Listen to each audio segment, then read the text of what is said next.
Hey, everybody. Welcome to the Players Take episode 140. I'm your host, Justin DeSimone, joined by my co-host. He's a fanboy for Tales of Vesperia. Montrell Rice. Hey, what's up? What's going on, man? How are you doing? How's life treating you? I'm all right. I'm just tired. Me I got off too. work late, and it was I was raging all the way home because it was so unnecessary. So, One of those days, huh? yeah, it was one of those days. Okay. Well, Montrell, we had a great, week on the internet this week. We got something that I personally would love to see made reality, and that is Austin Powers in Mass Effect. If you haven't seen this video, just type that in Google, Austin Powers in Mass Effect, and it's fantastic. But Montreal, this video has unlocked a need to me that I think I want. I wish this was real. Like, I want to see this. I think it would be fucking hilarious.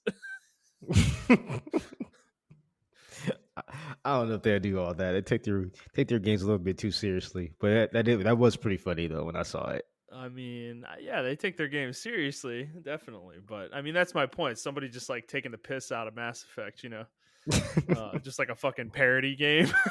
Yeah, where like everybody's straight laced and you're Austin Powers is just being Austin Powers. Shit would be funny as hell. But alas, we have to live with whatever's in our imagination in this video. And the other thing I saw, man, was the first Nintendo Direct was 10 years ago today. Can you believe that? Really? Apparently, I saw that floating around a little bit.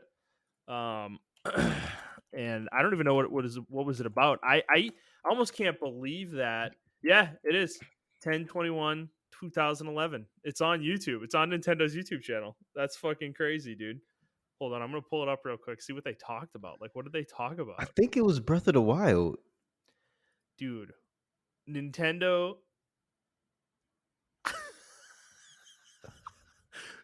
Oh my god, they were talking about Nintendo 3DS. They were talking about Mii's on there. And then some integration with Hulu Plus on the Wii and Nintendo 3DS. Oh, okay. Well, hold on, it continues. It's like a 7-minute video, but it was mostly just Reggie talking into a camera. Man, this is hilarious, dude. Like, old school. It's just like a few games, and then they talk about Zelda Skyward Sword, which did that come out in 2011? I think so. Yeah. Okay, interesting. I think that's why they released it this year because it's his 10th year anniversary. Okay. I think. Don't quote me on that though. I think it may have came out. It may have came out the year after. I don't know. Yeah. Well, 10 years. Does that make you feel old? Nope. Because you know what? Sonic Adventure 2 came out 20 years ago. Yeah, that little tweet thread going around about you post a game that you came out when you were 12 or whatever. Yeah. I'm like, oh, all the people. There was one kid who posted God of War 2018. Yeah. I wanted to die inside. I wanted to block him so bad. I'm like, bro, you follow me. He put question marks up. I was like, I almost blocked you. You're like 16 now 15, or whatever. 15. Yeah, right. Oh my god. Yeah, man. So yeah, we're fucking old, everybody. We are old men. I'm hoping he just meant God of War in general. Like, I'm hoping he didn't mean God of War. He put that specific cover. Okay, like, I mean, look, man, just accept it. You're twice that kid's age. Does that feel bad? That's fucking wild. Does that feel bad? Did you hear me say that out loud? He needs to like block me because I say some vulgar shit. Mm-hmm. Yeah. I don't say anything, so yeah, I know. There's no point in following me. Okay, Montrell. Well, let's get into it. For those of you who haven't listened before, this is our weekly show where we talk about video games, video game news, and other topics pertaining to video games. We post at 6 a.m. Central Time on Fridays on Apple Podcasts, Google Podcasts, Spotify, Stitcher, and your favorite podcast app of choice. And if you have questions, please send them to theplayerstake01@gmail.com, or you can send them to us on Twitter @theplayerstake. I got it. I'm back. All right. I'm back into the swing of things, everybody. I got the rigmarole right. I fucked it up last week, but not this week. I got it. All right, Montrell. Let's start, like we always do, with what we have been playing. Would you like to go first? Oh, you can go first because you got a lot more games than me. Okay. So, yeah, I've had quite the journey over the last week since we last recorded. So, I beat Tales of Arise. We're going to talk about Tales of Arise at the end of the show. Very end. It's going to be the last thing we talk about. We're going full spoilers. It's going to be our full review discussion on the game, spoiler discussion, everything. So, if you want to hear that, stay till the end of the show. After I beat Tales, I had this urge to play an old school Tales game. And I went and looked on PSN, and Tales of Vesperia Definitive Edition was $10. It was on sale. So I just grabbed it, started playing it. Dude, I gotta say, it was like, I mean, I'm saying this in relation to Tales of Arise. I'll get into more about this when we talk about Tales of Arise. But playing this game after Tales of Arise was such a breath of fresh air. I can't Really? even explain to you. Yes, because Tales of Arise is a game where the battles take 2 to 3 minutes. They're fucking slogs because the enemies have so much HP.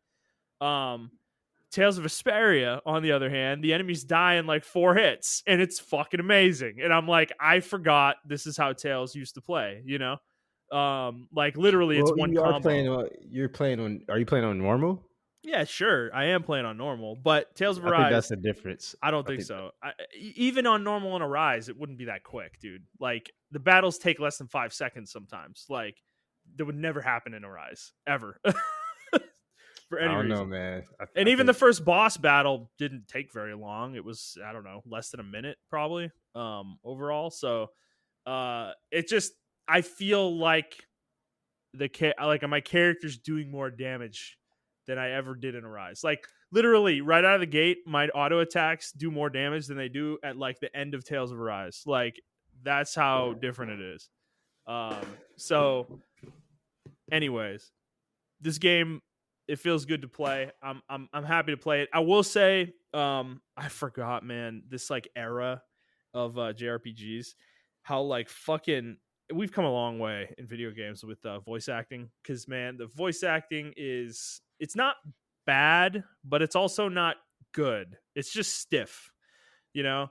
And I remember JRPGs in this period of time had this problem where the English dub was always super stiff and just didn't feel like it didn't sound good when you were listening to it. So, I mean, I don't remember this whole game. I'm sure later on maybe it gets a little bit better. I don't remember per se, but the beginning of this game definitely like the characters just have this like tone they always talk in, and they literally always talk in that tone regardless of the situation.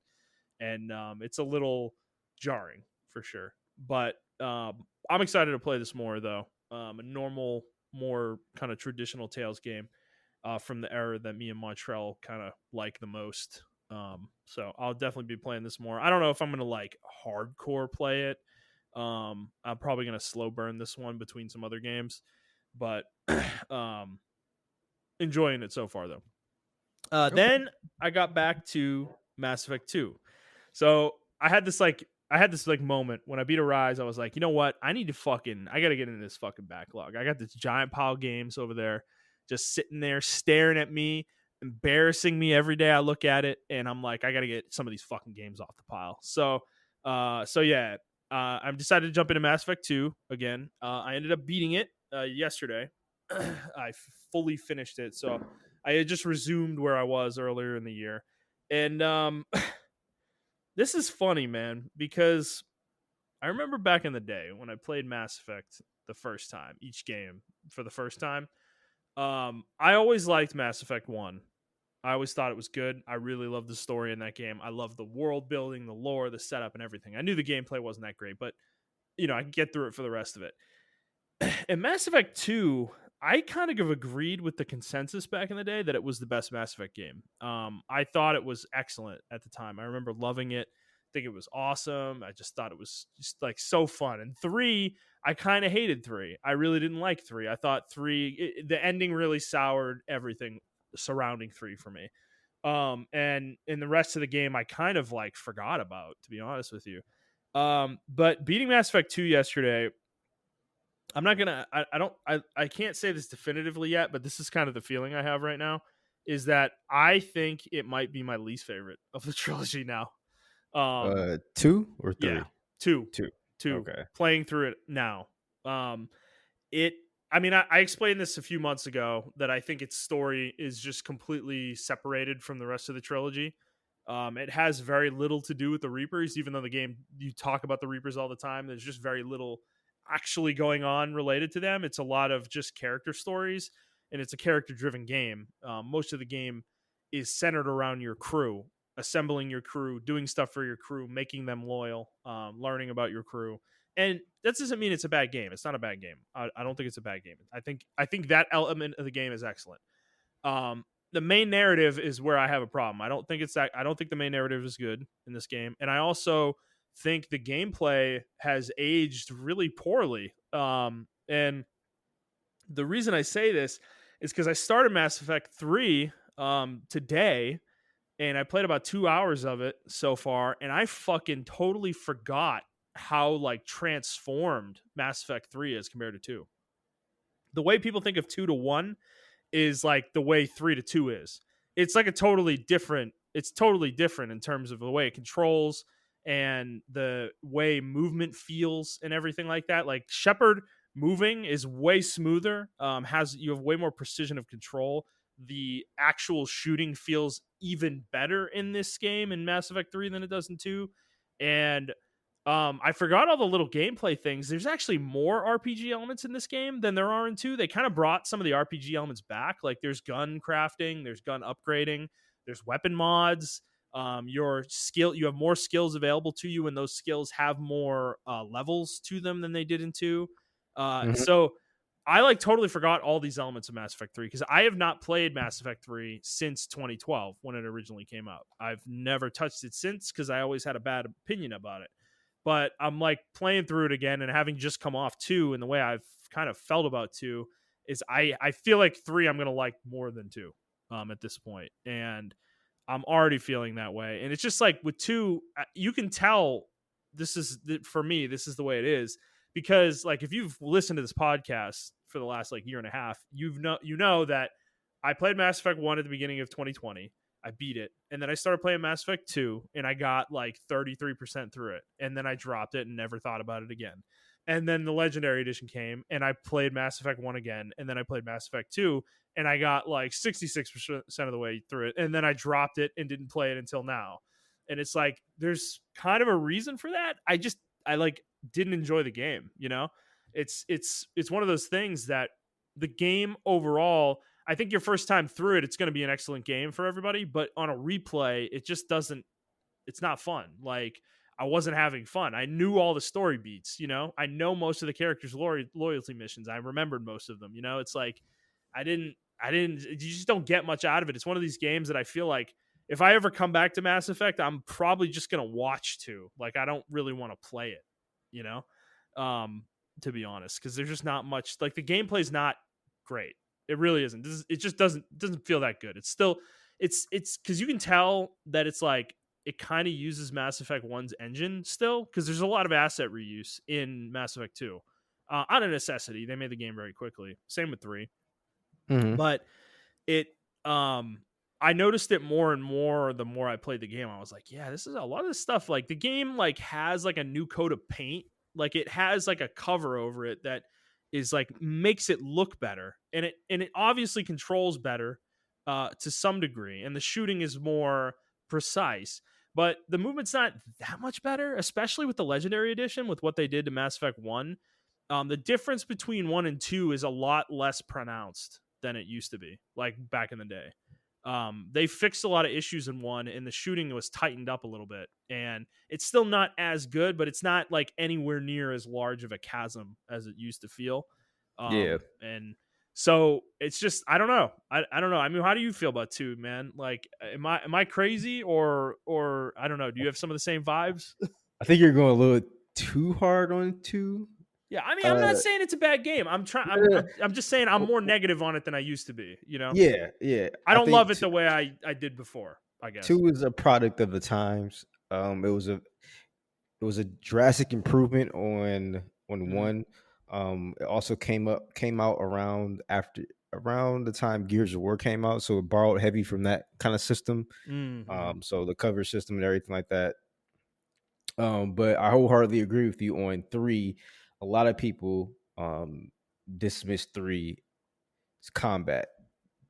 Three's combat is drastically. I actually mentioned it when I was playing through the Legendary Edition earlier on this Yeah. podcast that Mm-hmm. I wanted to skip to and go straight to three because three's combat is just drastically better. Like Yeah. in every sense of the word, it's Everything works better. better. The Yeah, abilities work better, guns work better, cover works better, all of it. It's all better.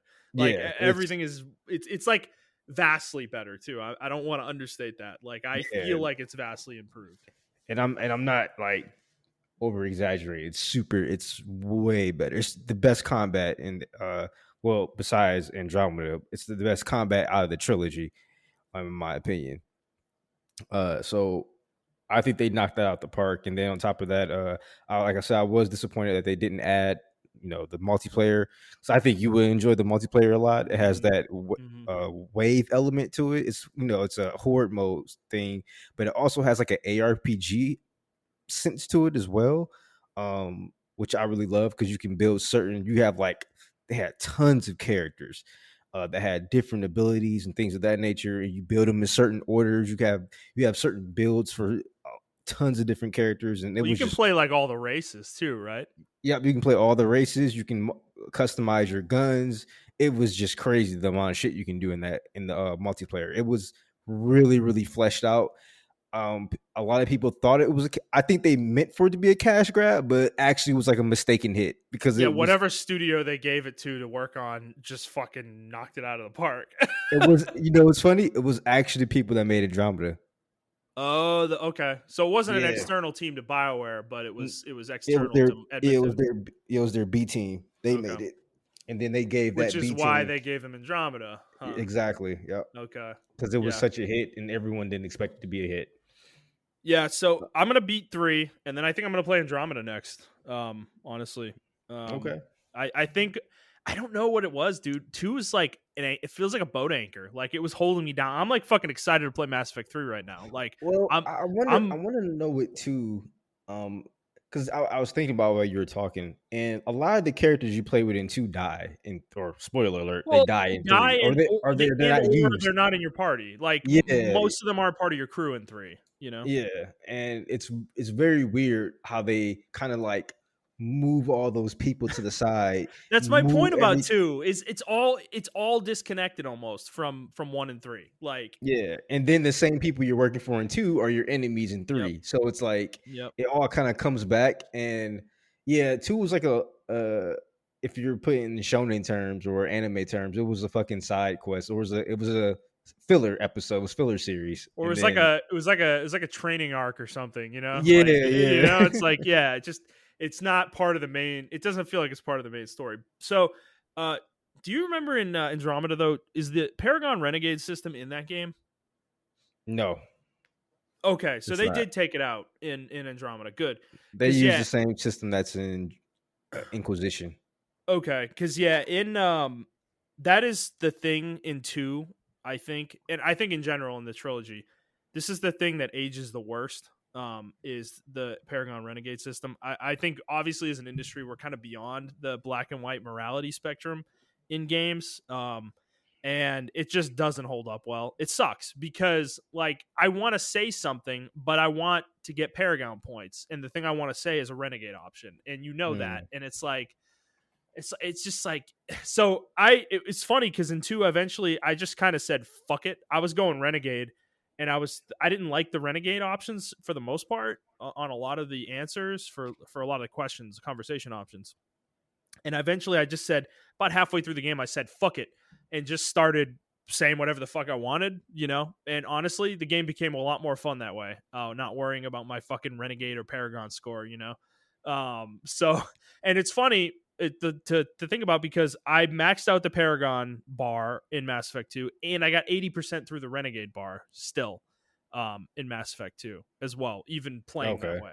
So you can actually kind of hedge in the game and max get close to maxing both of them. if you really want to. So I know a lot of it has to carry over from Mass Effect 1. But yes, yeah, that is you're right. true. Yes. Yep. Yep, you are right though. I know because in order to save both the in the next game to save both the Geth and the Quarians, you have to have one of them maxed out and meet some other conditions as well. But you have to have both of them maxed out, or one of them maxed out rather, up Yeah. to like 75%, something ridiculous like that. So Hmm. Yeah. So I hope I hope whatever they do moving forward, they don't have a system like that that kind of change your progression to your conversation options, the choices you make. mhm. I don't think it's a good system. It doesn't feel good. I think that's a big reason that game wasn't fun to me for a while, as I just felt like I was forcing myself to answer in a way I don't want to, So Yeah. um, but yeah, looking forward to playing three. Like I said, I'm like literally I like want to play it right now. you know, I just got off Earth. I got to the Citadel, and the game is starting to open up already. So I'm looking forward to doing that. So, but otherwise, that's all I'm playing. Montreal, what have you been playing this week? So I did finish Tales of Arise already. So I don't know why that's on the list. I finished that last week. Was it last week? Week before last, maybe. Mm-hmm. It was Last week, week before before last last. week's episode. Okay, yeah. So I finished that. I actually finished it the day before, I think, or a couple of days before. No, I finished it that weekend. Yeah, because I was like trying to finish it and it was dragging on, but I did finish it. Anyway, also finished Metroid Dread. Mm-hmm. Uh, this is probably gonna be my game of the year. To be honest with you, uh, I had so much fun and the 8 hours I played this game because the game was only 8 hours. It's probably longer. They don't count your deaths towards the game clock, so it's probably Okay. longer. Then that's probably around 15 hours. If you're really good, you can finish it in like 2 hours. If you're really good. Yeah. Uh, but it took me like because this game is way harder. Like you look online and everything, and everyone was like, "Oh, Metroid's always been hard." Like the little meme, like, "Wait, Metroid Dread is hard," and then someone was like, "Oh, Metroid's always been hard," with the gun to his back of his head. But it's I've never had problems with Metroid Mm-hmm. at all. Like I played Super Metroid Zero Mission. Uh, I played Prime, the Prime series. I played, Fusion. I've never had an issue with Metroid games being hard. They were just hard. They were hard in the sense of like you had to remember the map, you had to Mm-hmm. remember certain things that you can go back and do once you get unlockables and everything like that. But besides that, it was never like a hard game. The bosses were never really hard. This game, on the other hand, these bosses legitimately were like, I'm like, okay, bro, this is crazy because they hit hard as fuck. And I wasn't even playing on hard mode. I was playing on normal mode. You Mm-hmm. actually can't play on hard mode until you finish normal mode. So yeah, they were like hitting hard as fuck. So I enjoyed it from that aspect. It frustrated me, but like once I figured out the boss and everything of that nature, um, I just enjoyed it. I don't know. It's a good 2.5D side scroller game. I recommend it to anybody who like these type of games, like these Metroidvania type games, or if you like Mega Man or something like that, or if you like Resident Evil. Um, Mm. I feel like you should play it. It has a little bit of a sci-fi horror element to it.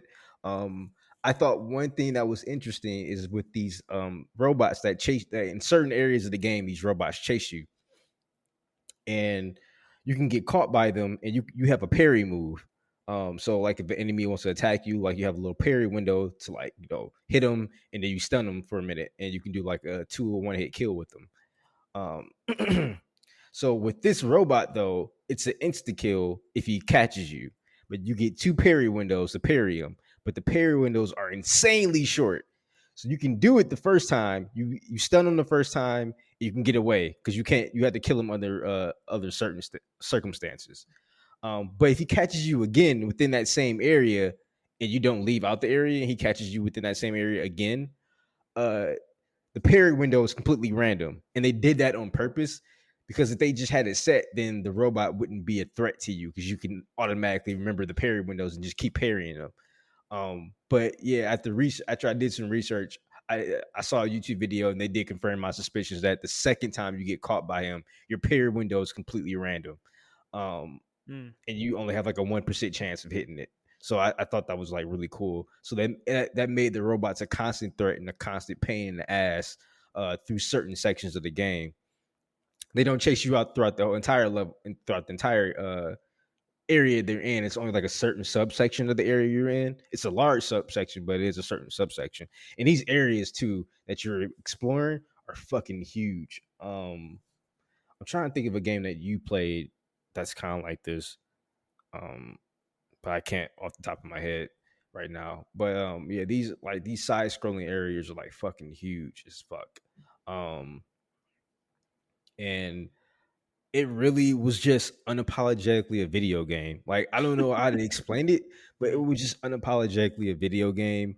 It was unapologetically Metroid, and it didn't like this studio who made this game. I mean, they did a really good job on Samus Returns, which is the remake of Metroid Two.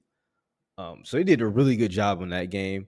But this game, they they know Metroid. Like whoever that I mean that studio that Nintendo hired, they researched the fuck out of Metroid. I've never seen a studio with any other game that remade it except for like I want to say uh Demon Souls, but that was a remake. They didn't necessarily Mhm. do the game Mhm. like make a completely new game, right? Um I've never really seen a studio knock a game out that captured the essence of their like the original studio's games. And yeah, they had the same producer and everything of that nature, but it's like, bro, uh and then they just the story beats that were in uh the game is completely non-voice acted. I mean, they have one part where like, you know, the Chosen talk to Samus or whatever and explain some kind of narrative beats or whatever. But it's in their language, so it's the game's not in English or Japanese. It's like in the Chosen language or whatever.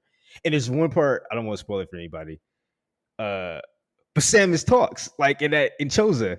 She says like one line, and I flip the fuck out because she never fucking talks, right? Like ever. So I flipped the fuck out. The only time she talked was in Other Metroid Other yeah. M, and everyone fucking we all hated that game. Yep. Narrative wise, I love the combat. I think narrative wise was the worst Metroid. Uh, but yeah, in this game, she never fucking in the original Metroid games and Prime never fucking talks. And then she talked, and even when she talked in the other language, you're like, man, she a fucking badass. Like, whole it was like Master Chief saying, "I need a weapon." At the end of Halo Two, it was like that movie, right? Like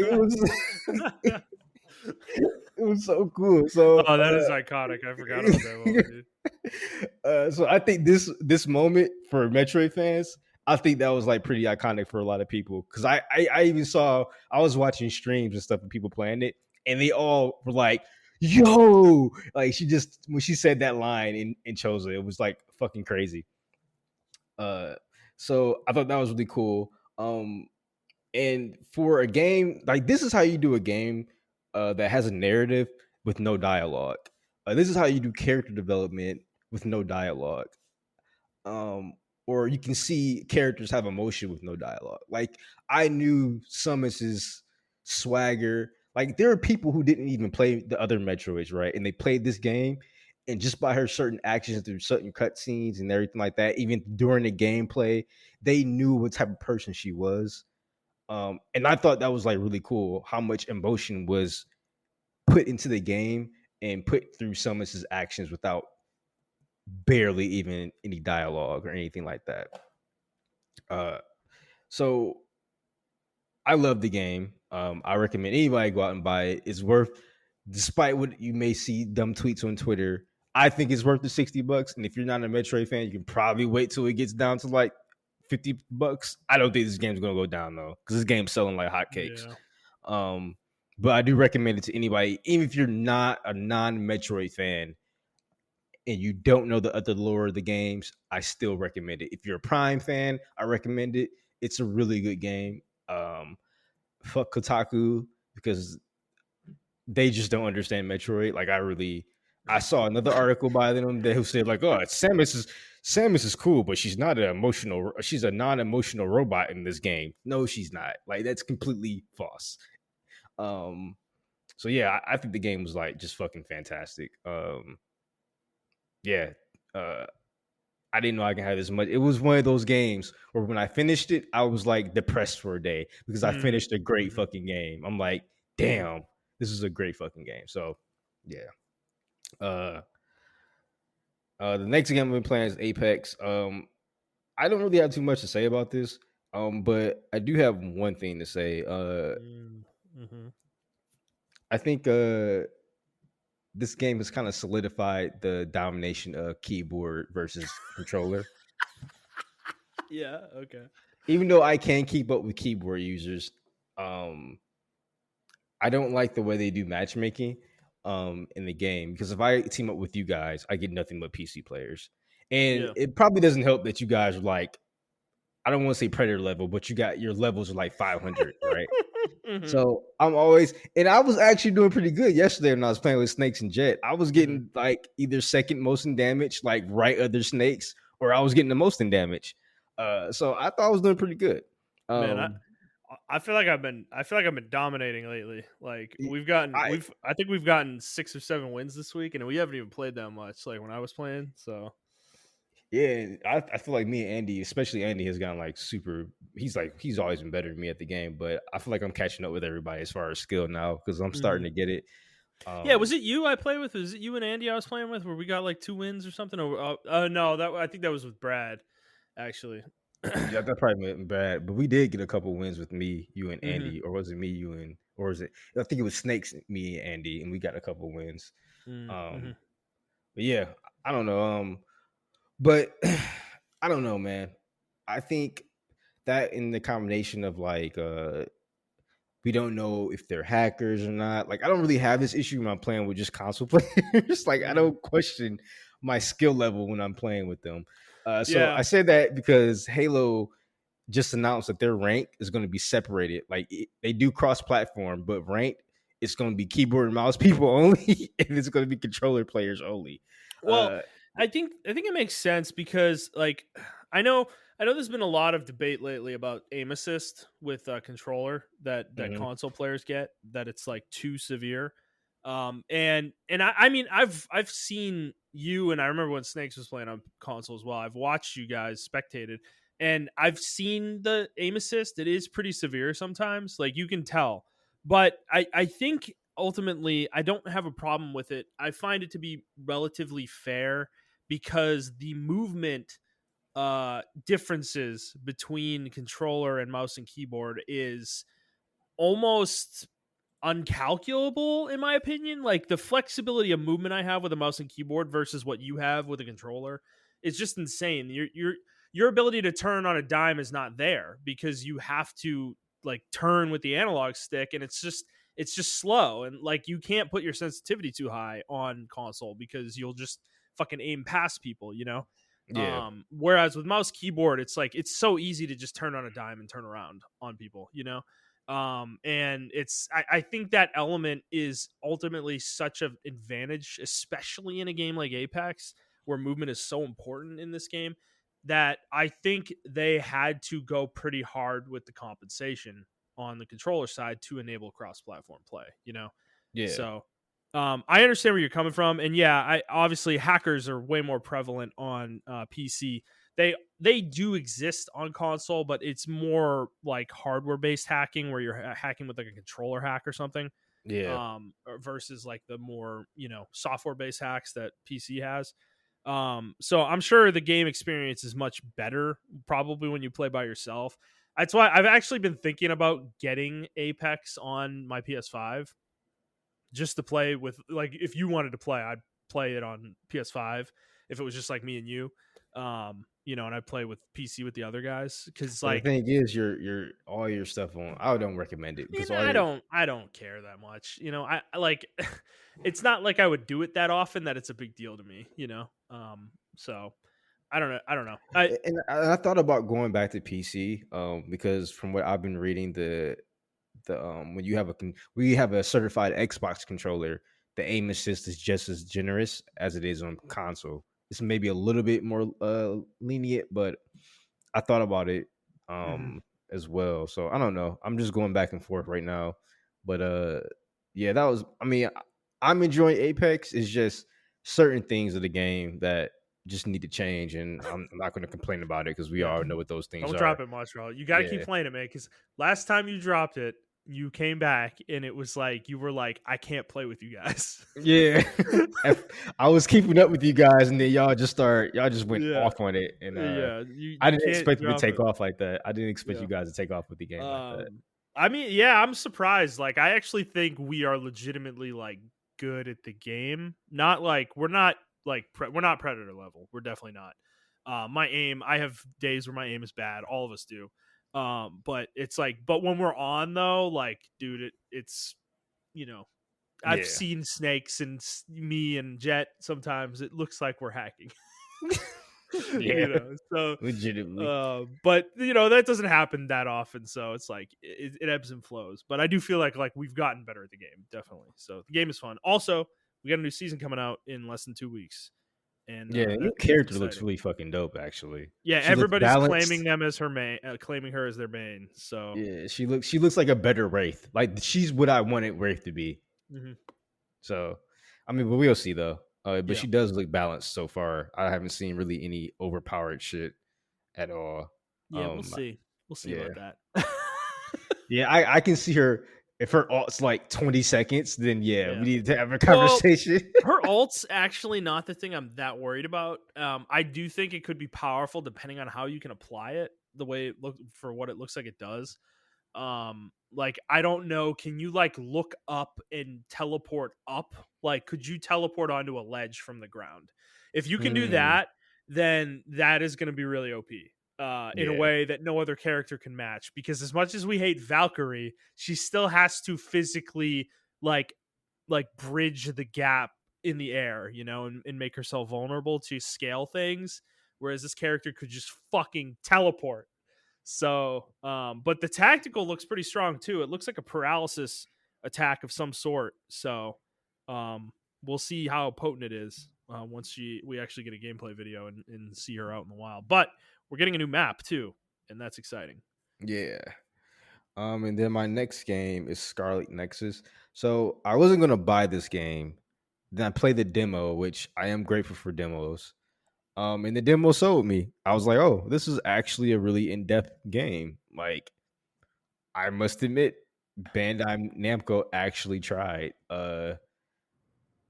It's actually the story is actually really interesting, and then the characters you have. So the characters you play in the game are kind of like you go through them with like bond stories and stuff like that. So you get to bond with them, get to know them, but it actually pays off in combat because you get to learn certain skills. You get certain skill up and points and everything of that nature. So it pays off to actually get to know the characters and everything of that nature. It has like a Mass Effect esque flow to it, which I thought was really cool. Mhm. Because you don't have to talk to the characters at all. But it actually benefits you to build relationships with these characters and everything of that nature.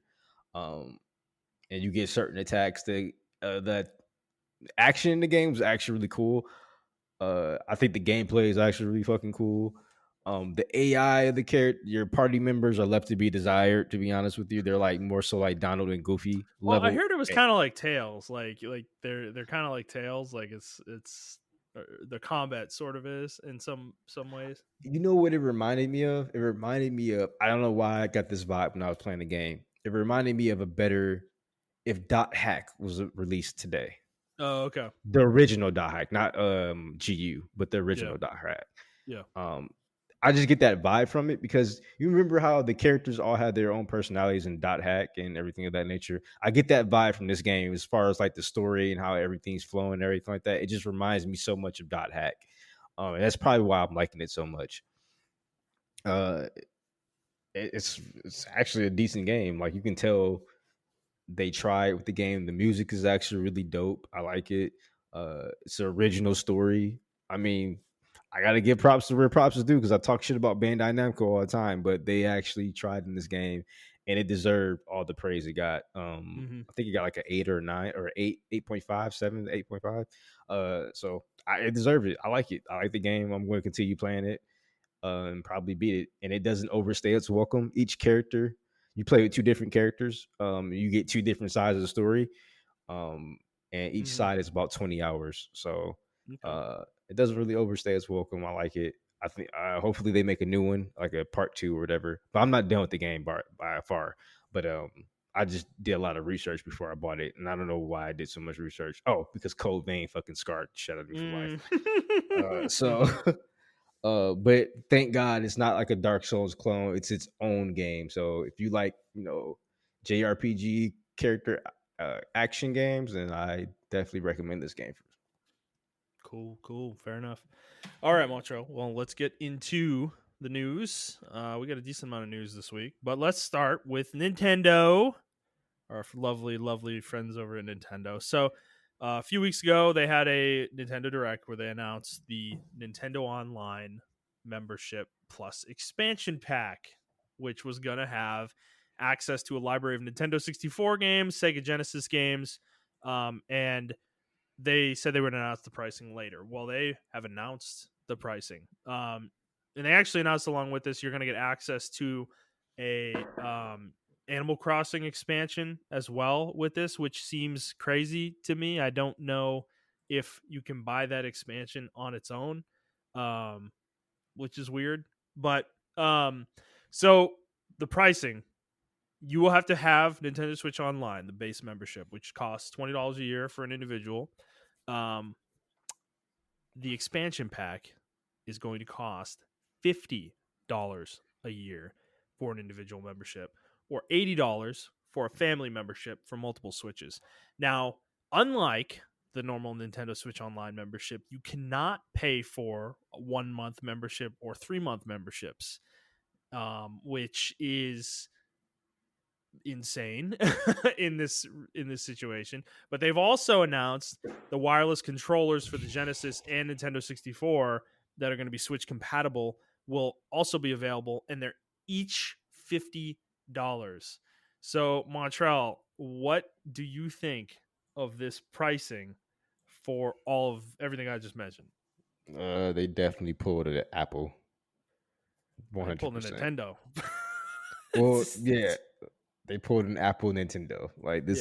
this is something Apple would do. Yeah, Um, dude. so I mean, I don't know what to say. Like I kind of expected it when they announced the prices. I was just like, I'm not paying $50 for those. But I guess if Well, you want to get the true authentic experience where you're playing now for the games, I don't think yeah. I think that's a decent price. Like $80 for a family of Switches or $50 for yourself for a whole year. That's not bad at all. That's like what how much I don't feel like doing math right now, What? but that's Divided by not 12? yeah, but divided by 12. $4 a month, something like that. Yeah, For 450, for the 425. for the Yeah. individual one, yeah. Yeah. So like 425 or whatever a month or whatever. So Well, I don't think that's bad at all. Um However, I do think I don't know. I don't think that's bad. I just think the controller aspect of it, I think that's just well, fucking ridiculous. okay. Let me lay this out. This is the Nintendo 64 games that are going to be available. Super Mario 64, Mario Kart 64, Star Fox 64, Yoshi's Story, Zelda Ocarina of Time, Mario Tennis, Dr. Mario 64, something called Winback, Covert Operations, and then Don't do win back like that. Don't do something called a win I back. don't know what the fuck that game is, bro. I never heard. People have been talking this game up. I don't fucking know what it is. And then some Japanese game that I don't know what the title is. Now it's a good selection of games, but dude, the problem with this, I don't. Okay, Nintendo had a problem, right? This is created of their own making, by the way. They had a problem where they created a Nintendo Switch Online membership, right? $20 for a year, which is really affordable, right? Compared to Xbox Live and PlayStation Plus, right? Very Yep. affordable. It's like a third of the price for a year. It's good, and you get a huge NES catalog and SNES catalog of games. So Nintendo wanted to expand the offering to include Nintendo 64 and Genesis games, right?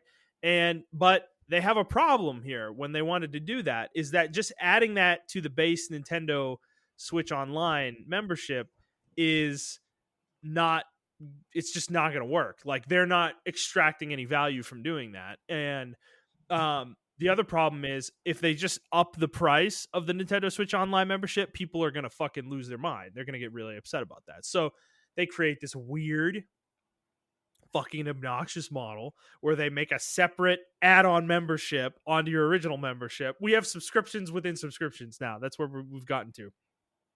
But the pricing is where they totally lose me. I don't have a problem with the concept of this, but when you are going to charge 2.5 times the price of the base membership, they've lost their fucking minds. It's like you said, they went Apple with it. They're like, oh, we're Nintendo.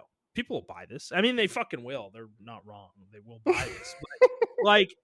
But the problem for me is like when you look at it from a value proposition standpoint and compare it to what we already have, it's like, bro, you've given me a huge catalog of NES, Super NES, and online gaming functionality, like the ability to play games online for $20. And all you're giving me is this tiny catalog of N64 and Genesis games for 2.5 times the price. It makes no sense. Like, it makes no Yeah. sense. Now, They if are they severely overvaluing these games. These games are all emulatable. I'm not saying go emulate them, but like people are going to do that instead of pay for this. Like, I'm just, well, these games are super old, right? So yeah, I they're don't feel like 25 years old. yeah, I don't feel like the emulation argument compared to last week in Metroid Dread stands here. It's the context of the I situation, mean, like you it said. stands to a degree because they're available. Okay. It's like a level below what we were talking about last week. Like, they're old games, yes, but they're making them available. So emulating them is definitely wrong. But it's not as morally wrong as emulating Metroid Dread, right? Okay, I can There's stick like a to that. sliding scale to it, Yeah, yeah, and like I said, I'm being hopeful, right? I'm being optimistic here. I think what they're gonna do is keep this same business model, but like add GameCube games to it, Well, or I was gonna add bring that up. You think they're gonna add GameCube to this at some point, this $50 thing? that's the only reason I can justify it. Or do I you can't think they're gonna get greedy and add a now. third one down the So road? I'm not sticking by this, but Okay, what I think is I think they're going to add the reason why it's so high is because they intend on adding more consoles to it. I don't think they're going to add Wii stuff, or they may add Wii shit. maybe, I mean, maybe. but um, I can see them adding Wii U or Or GameCube game or Game Boy game, or Game Boy yeah, Advance. Game Boy Yeah. Advance games. I think that would be the next step. Honestly, the next logical step would be to add Game Boy Advance games. Mhm. Now, if they do that and they keep the price the same, then I'm all for it, and I stick by my original thought saying this is not a bad deal. Now, if they do all that stuff, and then they say, "Hey, $10 more though for this version of it," and they start having tiers now. You got the $20 version, you got the $50 version, you got the $60 version, you got the $70 version, or you got the $100 version that includes everything. Like you got Mhm. the whole library to you. Then I'll be like, okay, this is a little bit absurd. So I don't know. Maybe if they did have a $80 version or shit, $100 version that had everything from Wii U all the way back to NES, that would be. I think that's it. That's okay. I think that's okay. But if they don't do that, then I I can't really justify it. Yeah. Well, my last thought on this is on the controllers, particularly the N64 one. Leave it to Nintendo to be the company to double dip on bad hardware. Now, I don't know this for a fact, but the N64 controller is notoriously a piece of shit. Like, the analog stick is a piece of garbage. Like, it broke on so many controllers over the years. They made so much money off people buying controllers back in that period of time, similar to the way they are with Joy-Cons now. They have a history of this, guys. This isn't just something that's happened recently. The analog stick, particularly with like Mario Party, where you had those mini games that would make you spin the analog stick around in a circle really fast. Fucking murdered those analog sticks. They were on like a little hinge thing, and they would loosen over time, and it would lean one way or the other. So the controller would stop working. Like, it wouldn't read your inputs correctly when you would move the analog stick because it was so loose. So it like lost its tension. over time. And it happened to me with like 3 or 4 of those controllers probably over the years. It was fucking garbage, dude.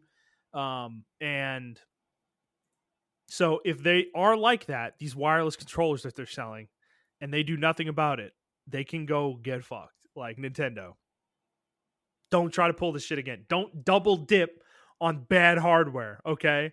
Like fucking get people to buy $50 controllers of a 25-year-old controller. Only Nintendo. Only fucking Nintendo. So, but I'll leave it there. You have anything else you want to add, Montreal? No, I don't. Okay, fair enough. Rant over. All right, our next story is about Destiny 2. I think we just talked about Destiny 2, but here they are back in the news again.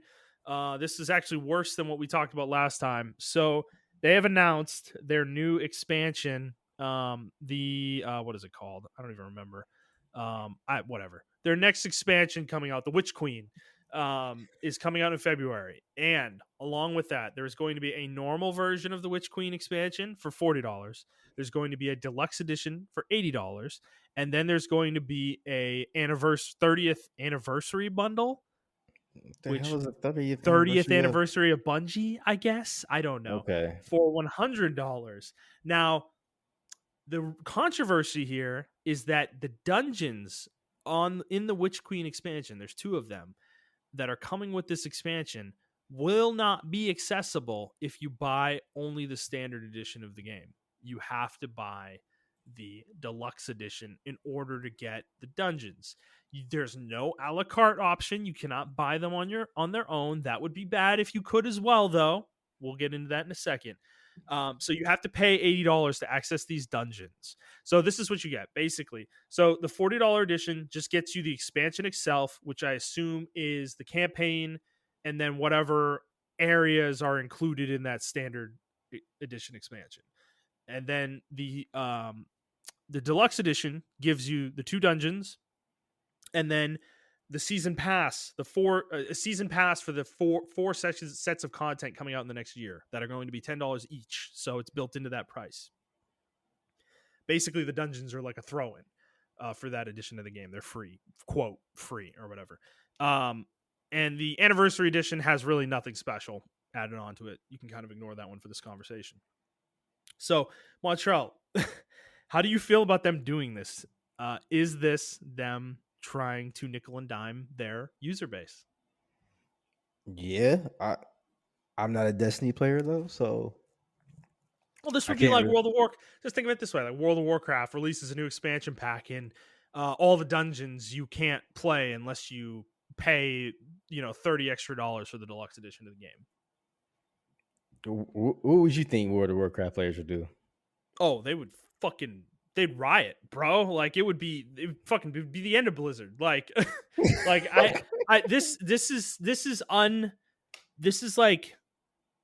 is new, right? No one's ever tried this before with this style of game. Or even a game like an MMO. They've not tried this before. They've never locked dungeons behind a paywall. And the reason this is bad is because dungeons are how you get gear in these games. It is your progression method. Like it's your main progression method in these games, generally speaking. And Destiny is no exception in that regard. So you're Well, making people pay extra people are gonna money for say, progression.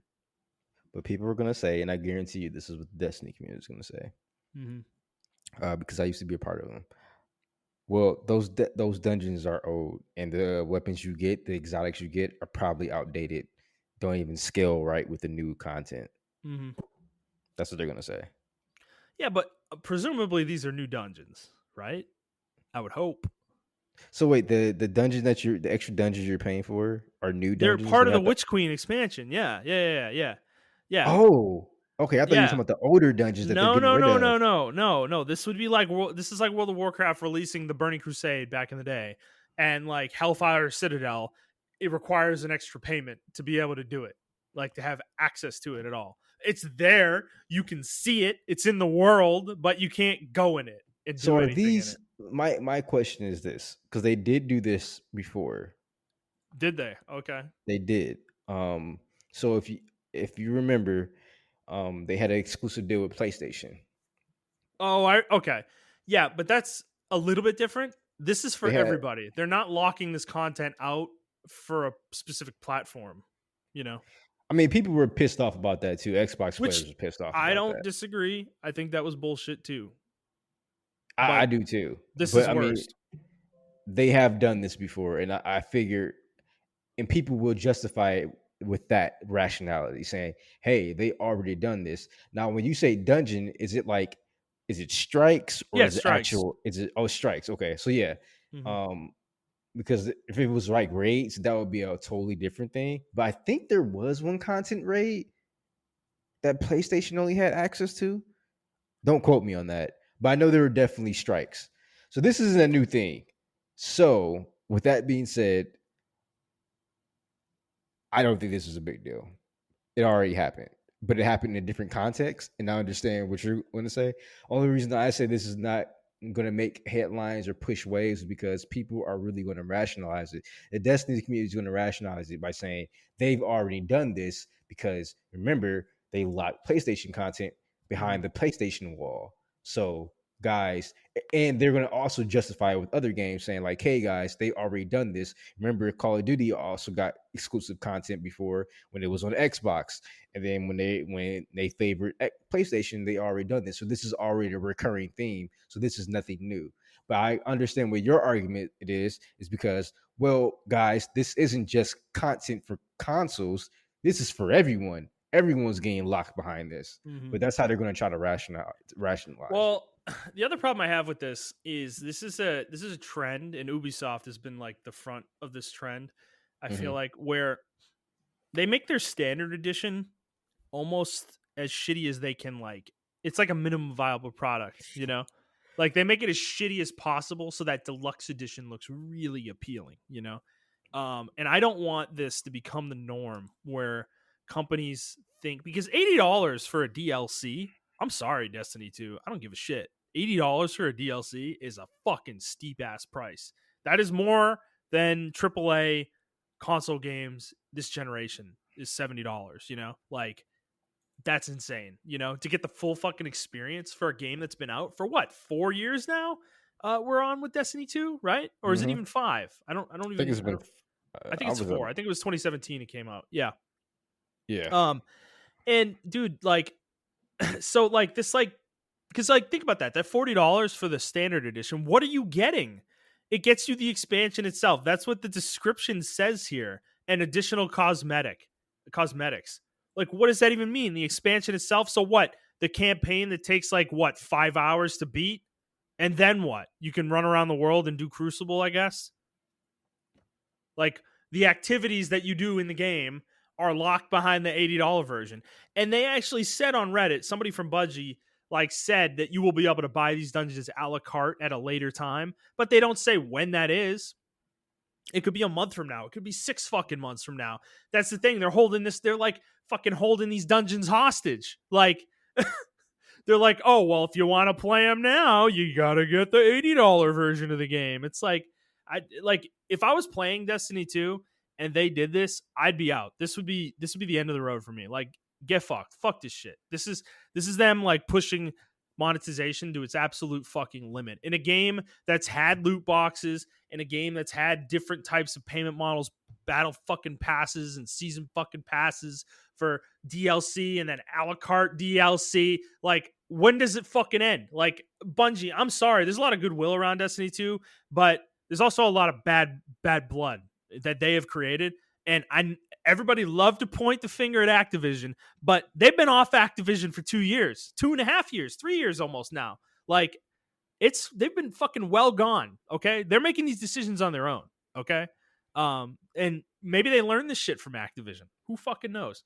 But they're fucking greedy motherfuckers too. Like, I'm sorry, I don't have a good opinion of this.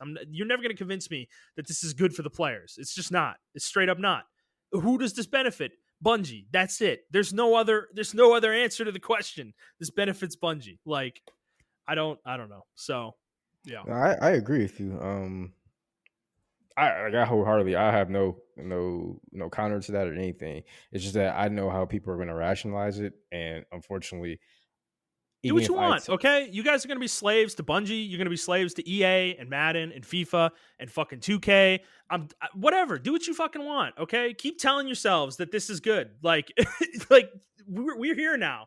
Like we're here because we do this, okay? Because we rationalize this shit and we're like, oh, I like this game, so it's okay in this game. You know, it's like, well, other games are going to do it then because we are sending the signal that this is okay. If everybody playing Destiny 2 goes and buys this deluxe edition for $80, companies are going to start to emulate this. Like they're going to emulate this with their content. I'm just fucking telling you right now. Like that's the way the industry works. When something works, other companies start to copy it. It always happens that way.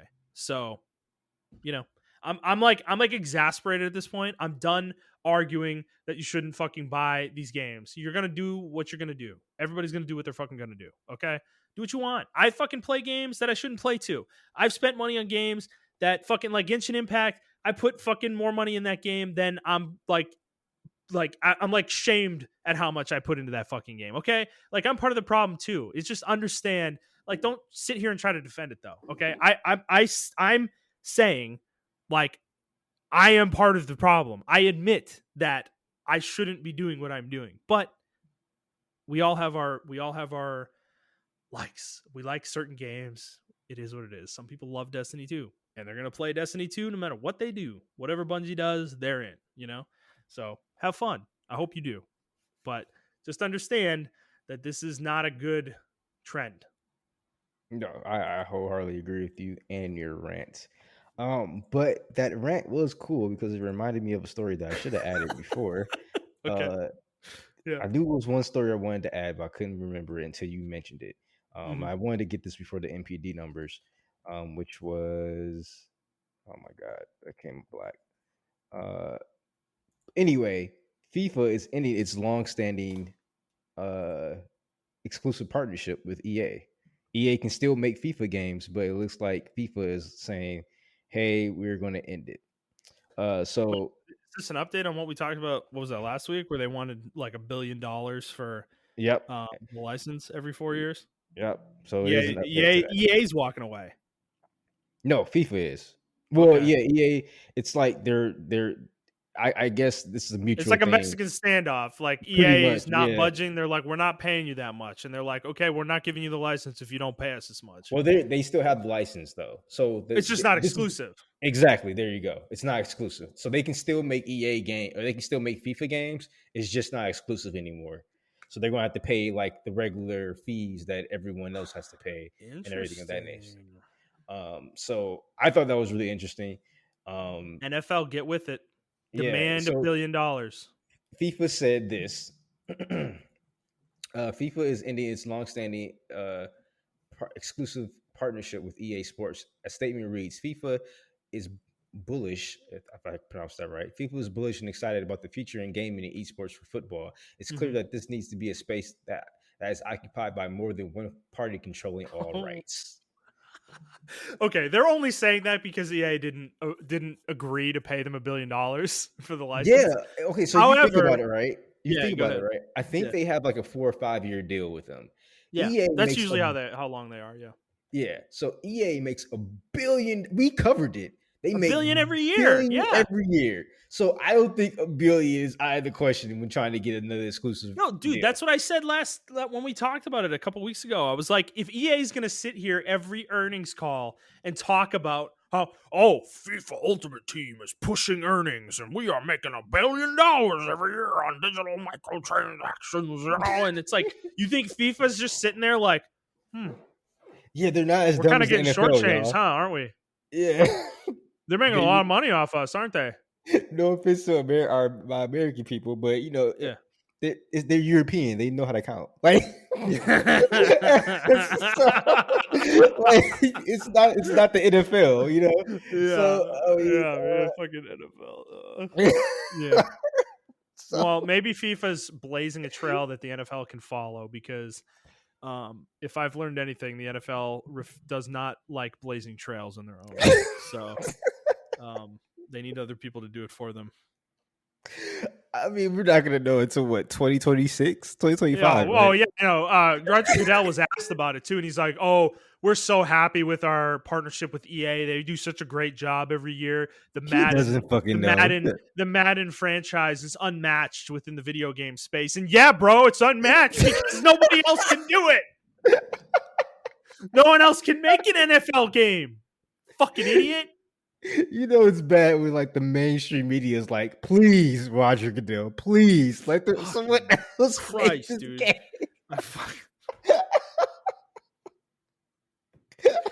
Oh, the video game media, right? Yeah. Oh my god. Yeah, so I thought that was really interesting. I don't No, it's that's fucking huge, dude. This is huge yeah. news. Breaking news. Like that's fucking massive, man. That's Yeah. I didn't see that. Did that just happen like right now? That happened on the 18th. Oh fuck, man. Yeah. I missed that. BR Gaming, they're verified Okay. gaming site and everything. I checked them out.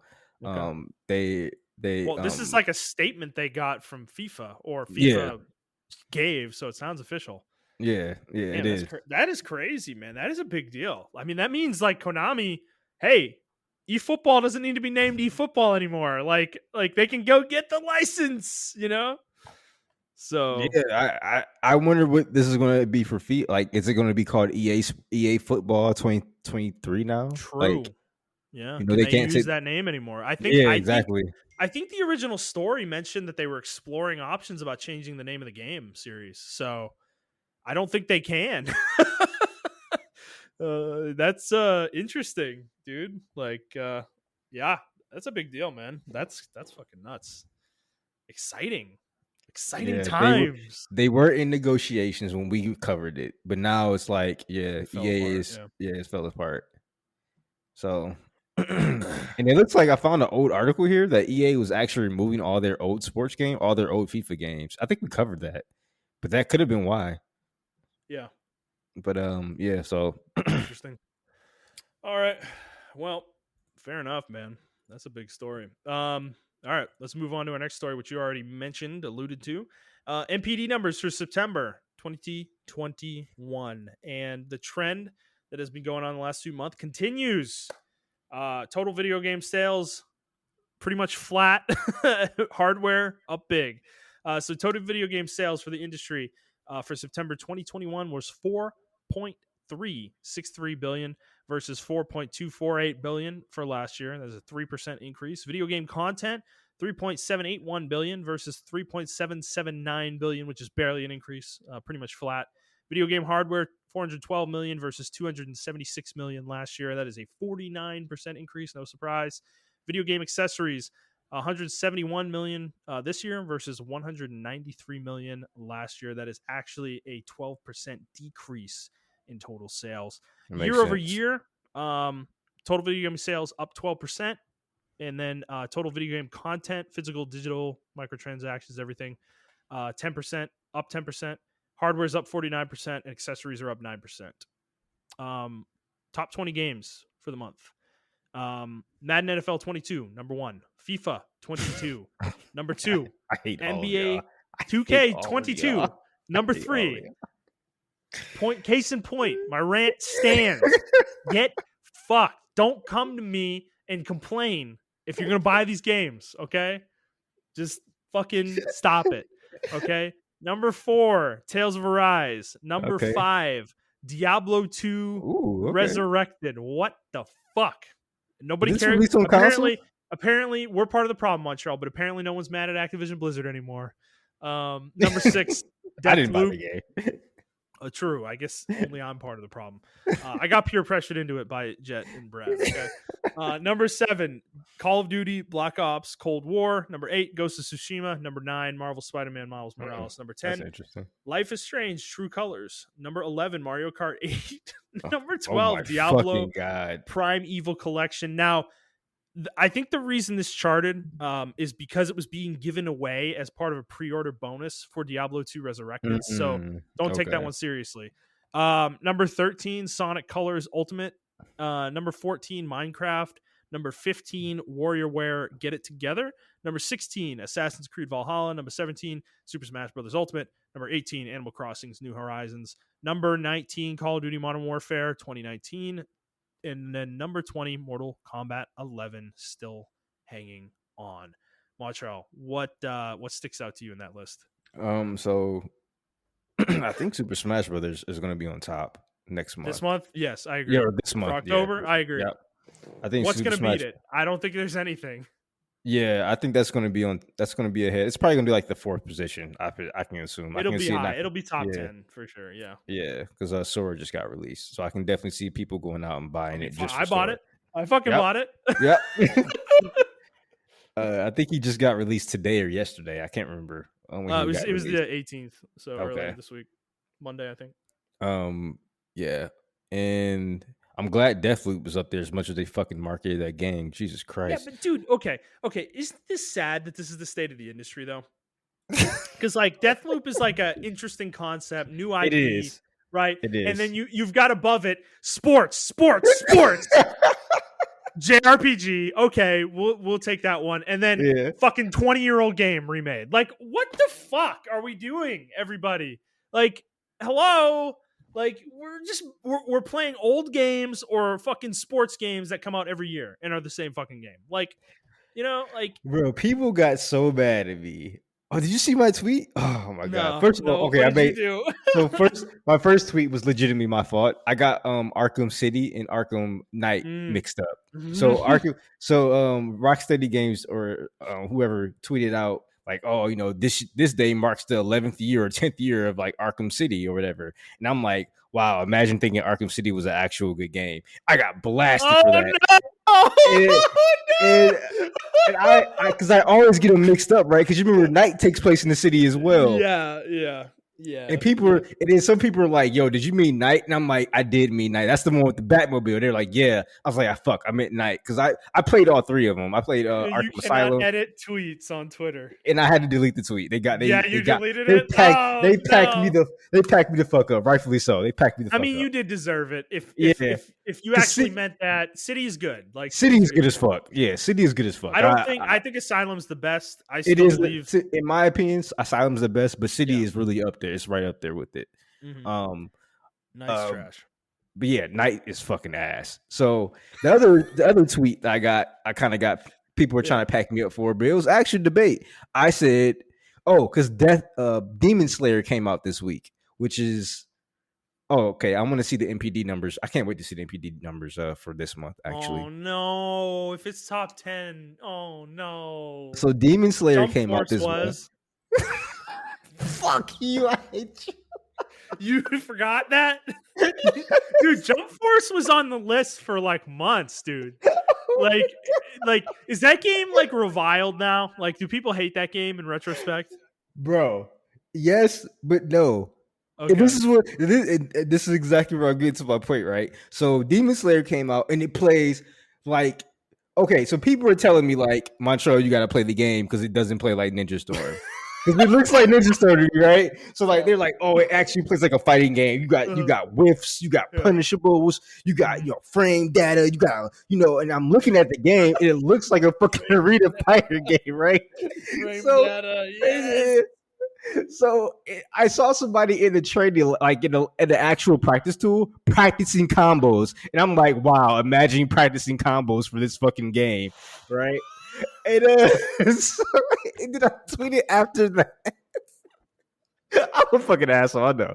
And then I tweeted after that, right? I said anime gamers, and excuse my language for some of my viewers, but I said anime gamers and sports gamers are the same niggas. And then I was like,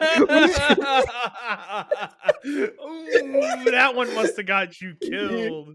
And people were like, what did you mean by that? What do you mean anime gamers and sports gamers are the same? Both sides get hyper offended by that comparison because they fucking hate each other, okay?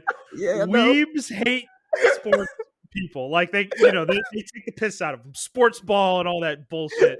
And then it's the same way in the other direction. Fucking sports fans, they think anime is stupid. I know I'm generalizing, but it's mostly true. which is hilarious because me and you are both sports Well, I fans know and we anime like both, right? fans. So people are asking me like, why do I think that? And I said, no matter what they do, no matter the level of trash that comes out, if it's your favorite anime, you're going to buy the game. And I said the same thing for sports. No matter if it's your favorite sport, you're going to fucking buy the game, no matter how trash it is this year. So we had like what, 5 Ninja Storms, Yeah, and none of 6, them 7, dude. Like was it 7 of they them. stop numbering them at a point. That's when you know there's too many. Yeah, Okay, when a we had company decides they don't want to number them anymore. and then how many Mushu animated Mushu fighters we had? We had like the One Oh, Piece one, had a fucking Persona god, one. dude. So it's like I was like, they don't bring any kind of innovation when it comes to anime. Like I can think of a couple of anime games like based off the actual like licensed games, right? Like I can think of a couple of few of them, right? That tried, but people started mentioning Dragon Ball, and then I was like, well, to be honest, all of them nothing but variations of Budokai, or not Budokai, but Tenkaichi. Like every Xenoverse plays just like Tenkaichi. Mhm. Fucking Kakarot plays just like Tenkaichi, in my opinion. Yep. Like all of them played just like Tenkaichi. So the only anime fighter that we had that came out was Dragon Ball Z Fighters. Like that was like an actual, fighting game. But all of them were like the same variations of each other, right? But they tried something new, so I conceded to that point of Dragon Ball, right? But like yeah, every other anime comes out. We had the My Hero one, right? That was another fucking arena 3D Mhm. fucking Ninja Storm one. The One Piece one where Saitama literally punches one person. That was the game mechanic. You punch one person and then they die. Like the game wasn't fun. You can Well, finish the wasn't game. Jump Force like one of those games, but Yeah, it was like an action adventure game, yeah, but it was still Ninja Storm. But but it's it like a wasn't. shitty. Yeah, it It was just a wasn't a shitty. fighter. Yeah, it was a shitty Ninja Storm, right? So it's like I said that they were the same people, and people, anime fans and sports fans, are trying to pack me up. But those people defended me though, so I felt good. But Montreal. they're the same people. I It has frame data, bro. I can just imagine some fucking loser tweeting that at you like a legitimate argument, like it's got frame data, bro. It's a real fighter. Like, oh my god, fucking Yeah, they're telling me it has punishables, there's counters and all that stuff. And I'm like, cool, it still looks like Ninja Storm. Like if you watched it right now, Justin, and I yeah. told you none of that, you're like, oh, this is Ninja Storm, but with Demon Slayer. You would say that because it looks just like it. The game looks beautiful, by the way. And I never doubt that. The problem is there's just no depth to it. And I think we talked about it last week too. But yeah, yeah, that was my little rant. So that's what I noticed about these MPD numbers because I'm very like October. I can't wait for it. Like I don't really care for the NPD numbers. I can't wait for October's NPD numbers. Oh boy, I'm gonna have a field day with that shit.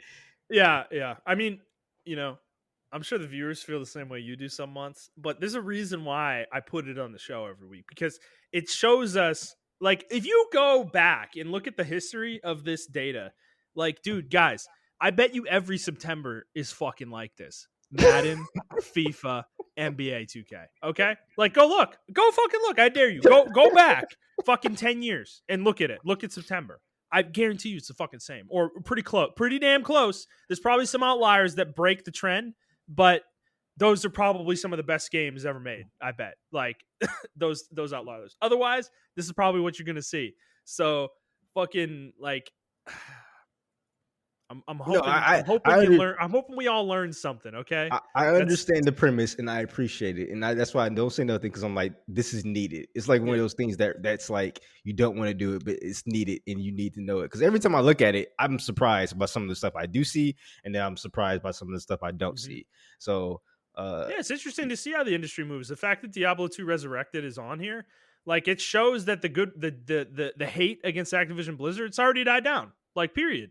There's no other like everybody that was yelling about that, including me, like bought this game, you know? It's like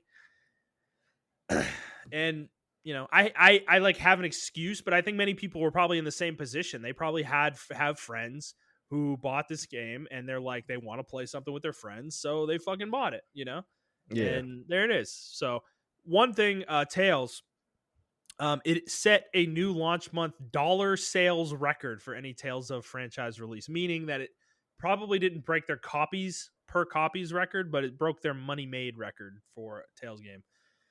So means the Which Rise is is doing well. another interesting fact. Like Metroid Dread already broke its franchise record. It's the fastest selling, or it's the best selling Metroid game Mm-hmm. in the franchise. Makes And sense. I didn't know that this game. Like I'm a huge Metroid fan, and I didn't know that Metroid. Like I saw the numbers, and I'm like, holy shit, this franchise is actually ass in sales. Yep. Like it's really bad. Which is probably why they put the franchise on ice. But yeah, it's critically Um, acclaimed, but not played that much. But you can continue. I'm sorry. and also, I believe, this was the first time in about 3 years that the Nintendo Switch wasn't the highest selling hardware console. I think the PS5 outsold it in September. So Yeah. Yeah. Nintendo's dominant streak has come to an end for the time being. I'm sure they'll be right back on top next month, though. You know it. So. All right, let's move on, Montrell. We got a little bit more to talk about. Then we got to talk about Tales. Elden Ring was coming out in January. It is now coming out in February. It got delayed 1 month. This is what they said. This is partial quote, but they said the depth and strategic freedom of the game exceeded initial expectations. Thank you for your trusted patience. So they need another month to polish the game up. Are you worried about it at all? Nope. You know why? Because our Lord and Savior's CD Project Red distribute handled this. Everyone loves delays now. We're like, just fucking delay the game. Like when I played Battlefield 2042 beta, Yeah. terrible fucking game. I wanted them to delay that shit. Please delay Oh it. yeah. Oh yeah. You didn't talk about that. Yeah. That shit was That's bad, huh? that's exactly why I didn't talk about it because it's bad. Oh It's man, really bad. Yeah, that's not good. it's not good Yeah. at I all. hope they delay it too. I don't want that game to be bad. Um, Yeah.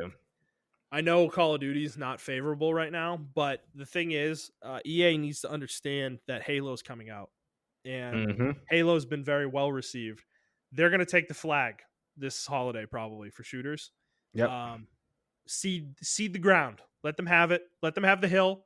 Go build your own hill in March or April. Okay, Yeah, that's and actually then a really good point because yeah, this game and they claimed that it was like a 2 month fucking beta hmm that we were playing, but even still, that was 2 months ago. And I know a lot of stuff can happen within 2 months due to crunch, hmm unfortunately. Um, but man, like even the enemies and stuff like that, Battlefield always had distinct enemy size of enemies, like Russians versus like Chinese or Americans or whatever the case may be, and you can tell the difference between the characters.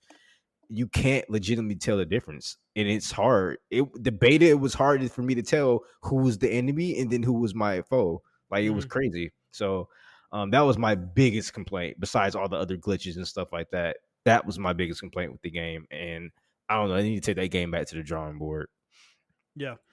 The other one, well, so one delay that I think no one is happy with is George R. R. Martin continuing to delay The Winds of Winter. That book is never coming out. He delayed it again. He No, it's actually just announced it. it's no, it's Uh, just it never has gotten a release date, and he always says every year, "Oh, it's coming this year. It's definitely coming this year," and then it doesn't come, and then he does the yeah, same we're thing gonna get next the year. second Game of Thrones show before we get. Did you see the Targaryens? They showed all the Targaryen family. It was pretty Yeah, dope. Yeah, I yep, thought that was pretty they cool. look hot. Yeah. Um, well, we have other delays. CD Projekt Red has delayed the PS5 and Xbox Series XS versions of both Cyberpunk 2077 and the Witcher 3 Wild Hunt until 2022 next year. I think Witcher 3 is going to be Q2 and Cyberpunk is Q1. We have really So, scarred this company. Like they're like, listen, we're not taking no chances. well, I'm taking the opposite tack here, dude. I think this is an indication that they're backburnering these. I think they have something else they think is more important. Really? Yeah, they're definitely working on another game. But what you think it's like a Witcher 4? Yeah, probably. Okay. I think so. And I think they're taking resources off these, but maybe not. Maybe they're just taking their time and making sure they get it right. Yeah. I mean, fuck, they better get it right. I They mean, fucked up the first chance so bad, like, dude. I think I know in retrospect we were like everyone was super hard on them, but I think this was a necessary sacrificial lamb because now everyone is like okay with delays. Like I haven't seen not one person complain about delays this year, Mm-hmm. so I think this is a good sacrificial lamb. I'm willing to give up Cyberpunk for everyone to be happy about with delays. Yep, fair enough. All right, last story we have is God of War 2018. The 2018 reboot is coming to PC. This is official from Sony. It is coming on January 14th, 2022. No new content or anything like that, but your standard, PC upgrade, unlock frame rate, mouse keyboard controls and all that fun jazz, 4K mode, and everything like that. So, for those Yeah, of you on PC, you'll be able to play this game soon. yeah, you guys are gonna say, "Oh, this is the best game ever." Now that it's on fucking PC, you bastards. Yeah. Yeah, I know how PC Also, players operate. I need to eat crow on this one because I'm pretty sure a while back we were talking Oh, I about fought you on PC this one. ports. Yeah, I fought you on this one. I think I said that I would be very surprised if God of War ever came to PC. And I said they would do it. So I think I did. I think I here did say here it that. is. Here it is. It's coming to PC. So eating that fucking crow. Nom, nom, nom, nom. I wonder. It must. These games must have been doing really good as far as sales. They must have been selling like at least 100K in copies. Yeah, they're starting to pump them out now, dude. Yeah. Yeah, because is Ghost of Tsushima on PC too? No. That hasn't happened yet. Okay. No. Because I'm sure that's coming next. I'm You think sure so? That soon? That's like a newer game. I mean, yeah. Okay. I mean, we're getting close to a year and a half. Yeah, and they already got their PS5 copies sold. Right. So Yeah, they yeah, already did the PS5 port. So I mean, I'm not saying like now. I'm saying like summer next year maybe. That would be 2 years out from the game coming out. yeah, I can see Something like that. that. That's doable. Plus, that game is selling so well, has sold so well for Sony. I feel like they'd be stupid not to do that one next. Yeah. So, and I think that one will be super well received by the PC crowd. So, yeah, that would be my guess. But maybe it's the Uncharted trilogy. I don't know, something like that. Yeah, the movie is coming out, or Last of Us. I can see them doing Last of Us before it goes to Last of Tsushima. Us, maybe. Yeah, that might happen. Both the Last of Us games. Okay, Montrell. Let's move on. So we're done with news. We have 2 topics we're going to talk about. The second one is going to be Tales. So we'll get there at the end of the episode. The first one, though, is I kind of wanted to circle back on. I put this on the docket like, I don't know, 3 or 4 weeks ago, and we kind of been pushing it because the show's been going long. But I actually want to talk about this one this week because something happened related to it. We wanted to talk about our thoughts on kind of Sony's TV production situation where they're making a bunch of television shows and movies. So the Uncharted movie had a trailer today. The Twisted Metal TV show, there's a Twisted Metal TV show in the works, and they actually cast their John Doe as Anthony Mackie, who is the guy who played Falcon in the Marvel Cinematic Universe and Captain America ish. And then there's a Last of Us TV show being developed by HBO. We've seen some screenshots of that. And then there's also a Ghost of Tsushima show in development that is we've seen nothing of or heard really very little of so far. But these are all in the works, and they're more than likely all going to come out. I will say one note about the Twisted Metal show is that it is being made, I believe, by the guys who made Zombieland, the Zombieland series, and I forget what else they made. But it's going to be like an action comedy series, so not going to be like super serious. But the Uncharted movie is like a straight-laced take on the Uncharted series. The trailer dropped today. Mark Wahlberg is Sully, and Tom Holland is Nathan Drake. Let's start there, Montrell. What did you think of that trailer? I don't think the trailer or the movie actually looks bad. I just think they cast it wrong. God, I feel the same way. I don't think it's hard to explain, but I feel like the actors are doing what they're directed to do. Like none of the performances are bad. Mm-hmm. I just think, that I don't really know what else to say. Like when I watched the movie, I was like, like I think my mom will love this movie. Like if she saw it and she doesn't know what fucking Uncharted is. But I think for people who are going who know what Uncharted is, which is a lot of fucking people actually, that game sold insanely well. Um, they're going to be disappointed because I think Tom Holland does his best to emulate Drake, but he's not Drake. He's If just like, dude, like, he's okay, this is Spider supposed to Man, be yeah, I know. That's problem number 1, but this is supposed to be an origin story, so Nate's supposed to be young here. But okay, Tom Holland, okay, even given that information, Tom Holland still looks too young. yeah. He's also too Thank clean of a you, person. Like, he thank looks you. too clean. Like, Drake is a grizzled, kinda rough, almost dirty looking guy. Like, he's not like a clean person. Like, he doesn't look Yeah, clean. Like, I'm not trying to say he stinks. I'm saying like he's just like he's he's rough always around the edges. he's never shaved. He's always got like, stubble at least, or even like part of a beard or mustache. His hair is always completely fucking disheveled.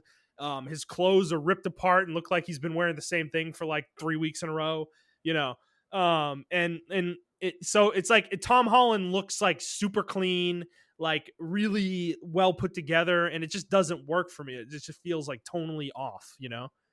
For what Drake is supposed to be, and Sully, on the other hand, is like even worse. I feel like Mark Wahlberg might be one of the worst casting decisions I've ever seen for a character, because like he has the attitude that Sully has to some degree, but he's too much of like your angry Bostonian for me. Like that's not Sully. Like and I don't know, his attitude, the way he acts just doesn't fit Sully. Sully's kind of a guy who just kind of fucking rolls with the punches, And he's like whatever, fucking like let's fucking go, Drake. Like let's fucking do it, Like Yeah, it yeah, I just feel like Wahlberg's isn't capturing that essence in what we've seen so far. yeah. He's like the Um fun uncle, yeah, the shady but fun uncle. Like who yeah. does who has like you don't know what he does for his job, but he's like every time he's around, he's fun to be around.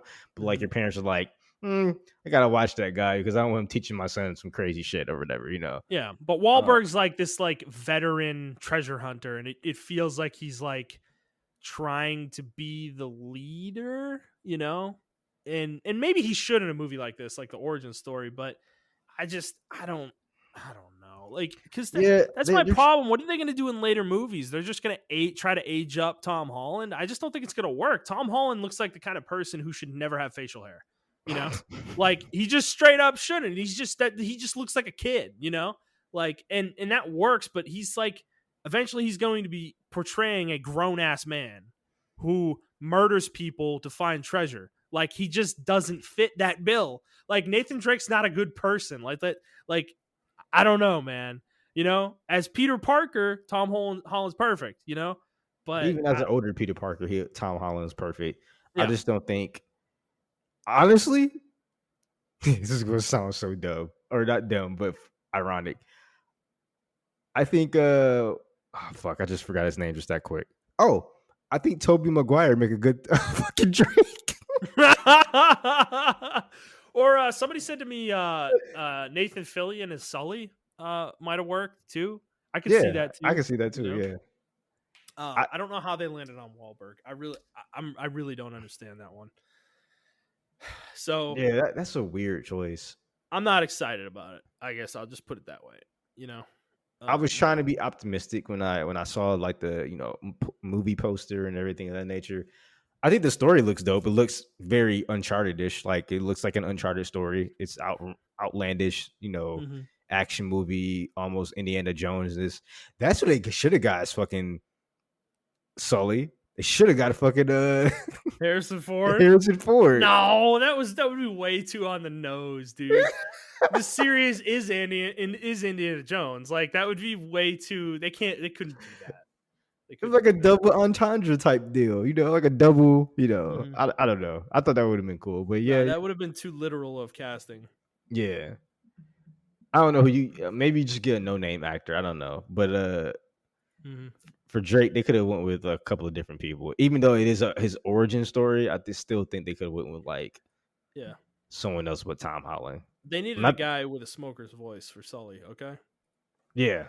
I don't know who, but yeah. Yeah, me either. But In terms of the others, the Twisted Metal show intrigues me because the idea that it's a comedy, I think, is the right decision for Yeah, a because show. Twisted Metal's always been kind of Zany, playing on. right? Yeah, it's always been playing on itself. So I don't Right. think they never meant for that story to be super serious. Well, that's the thing. I'm gonna reference the PS3 game. Did you ever play that game? Black was that? No. Yeah, I don't even remember what it was called. It was just Twisted. I think it was just Twisted Metal, and it was on PS3. It was like a reboot of the series, but it was like Okay. hyper serious. Like it was like it was portrayed as like a horror game, you know, where like Hmm. Sweet Tooth was like this fucking serial murderer running around like murdering people with a chainsaw. Like it was really weird and off putting and didn't work at all, you know. Versus the old Twisted Metal games, which were just like completely insane and like they like sort of took themselves seriously, but you could tell it was so ridiculous that they were kind of just making fun of themselves. Like they were trying to make it as ridiculous as possible, you Yeah. know. And that's what Twisted Metal should be trying to do in general. So I'm happy to hear that it's going to be a comedy because that's I hope it's ridiculous, you know. Like Yeah. it's like absurd. Yeah. Yeah. I think that would be the right move. I don't think going super serious with it would be stupid. So Yeah, and in terms of the Ghost of Tsushima show, I have nothing really to say there. I think it could be good, depending on what they do, but I um, actually don't think it needs a show. I I think don't the either. video game captures what it was trying to do Agreed. perfectly. Well, what are they gonna do with it? This is my problem with this one. Is like, how are they gonna? They can't tell an original story, right? Like they're gonna relatively follow the game's storyline, I would think, right? But given that, like, how do you make that interesting or exciting? The game already did it. You know, it's like I think they can do what The Witcher did. okay, more like separated stories, like almost like an Yeah. anthology series Yeah. that kind of leads to a certain point at the Yeah. end. Yep. Okay. I could see that. Yeah, I could They see can. that. I can see them also doing. Well, it kind of defeats the purpose of the Ghost of Tsushima. So I can see them doing like maybe a prequel where you learn about Jin's father and his stuff, but then he wouldn't be the ghost, right? Yeah, So right. or maybe he does. Maybe he is secretly the ghost. And he does other stuff, but I don't, that no, that would be really dumb. No, no, yeah. He just runs around killing Mongols for 10 episodes. Well, the Mongols aren't there yet. That's the thing. So maybe he's fighting other clans and stuff like that. Mhm. I mean, because you Yeah. always hear about the other clans and everything of that nature, but I don't know.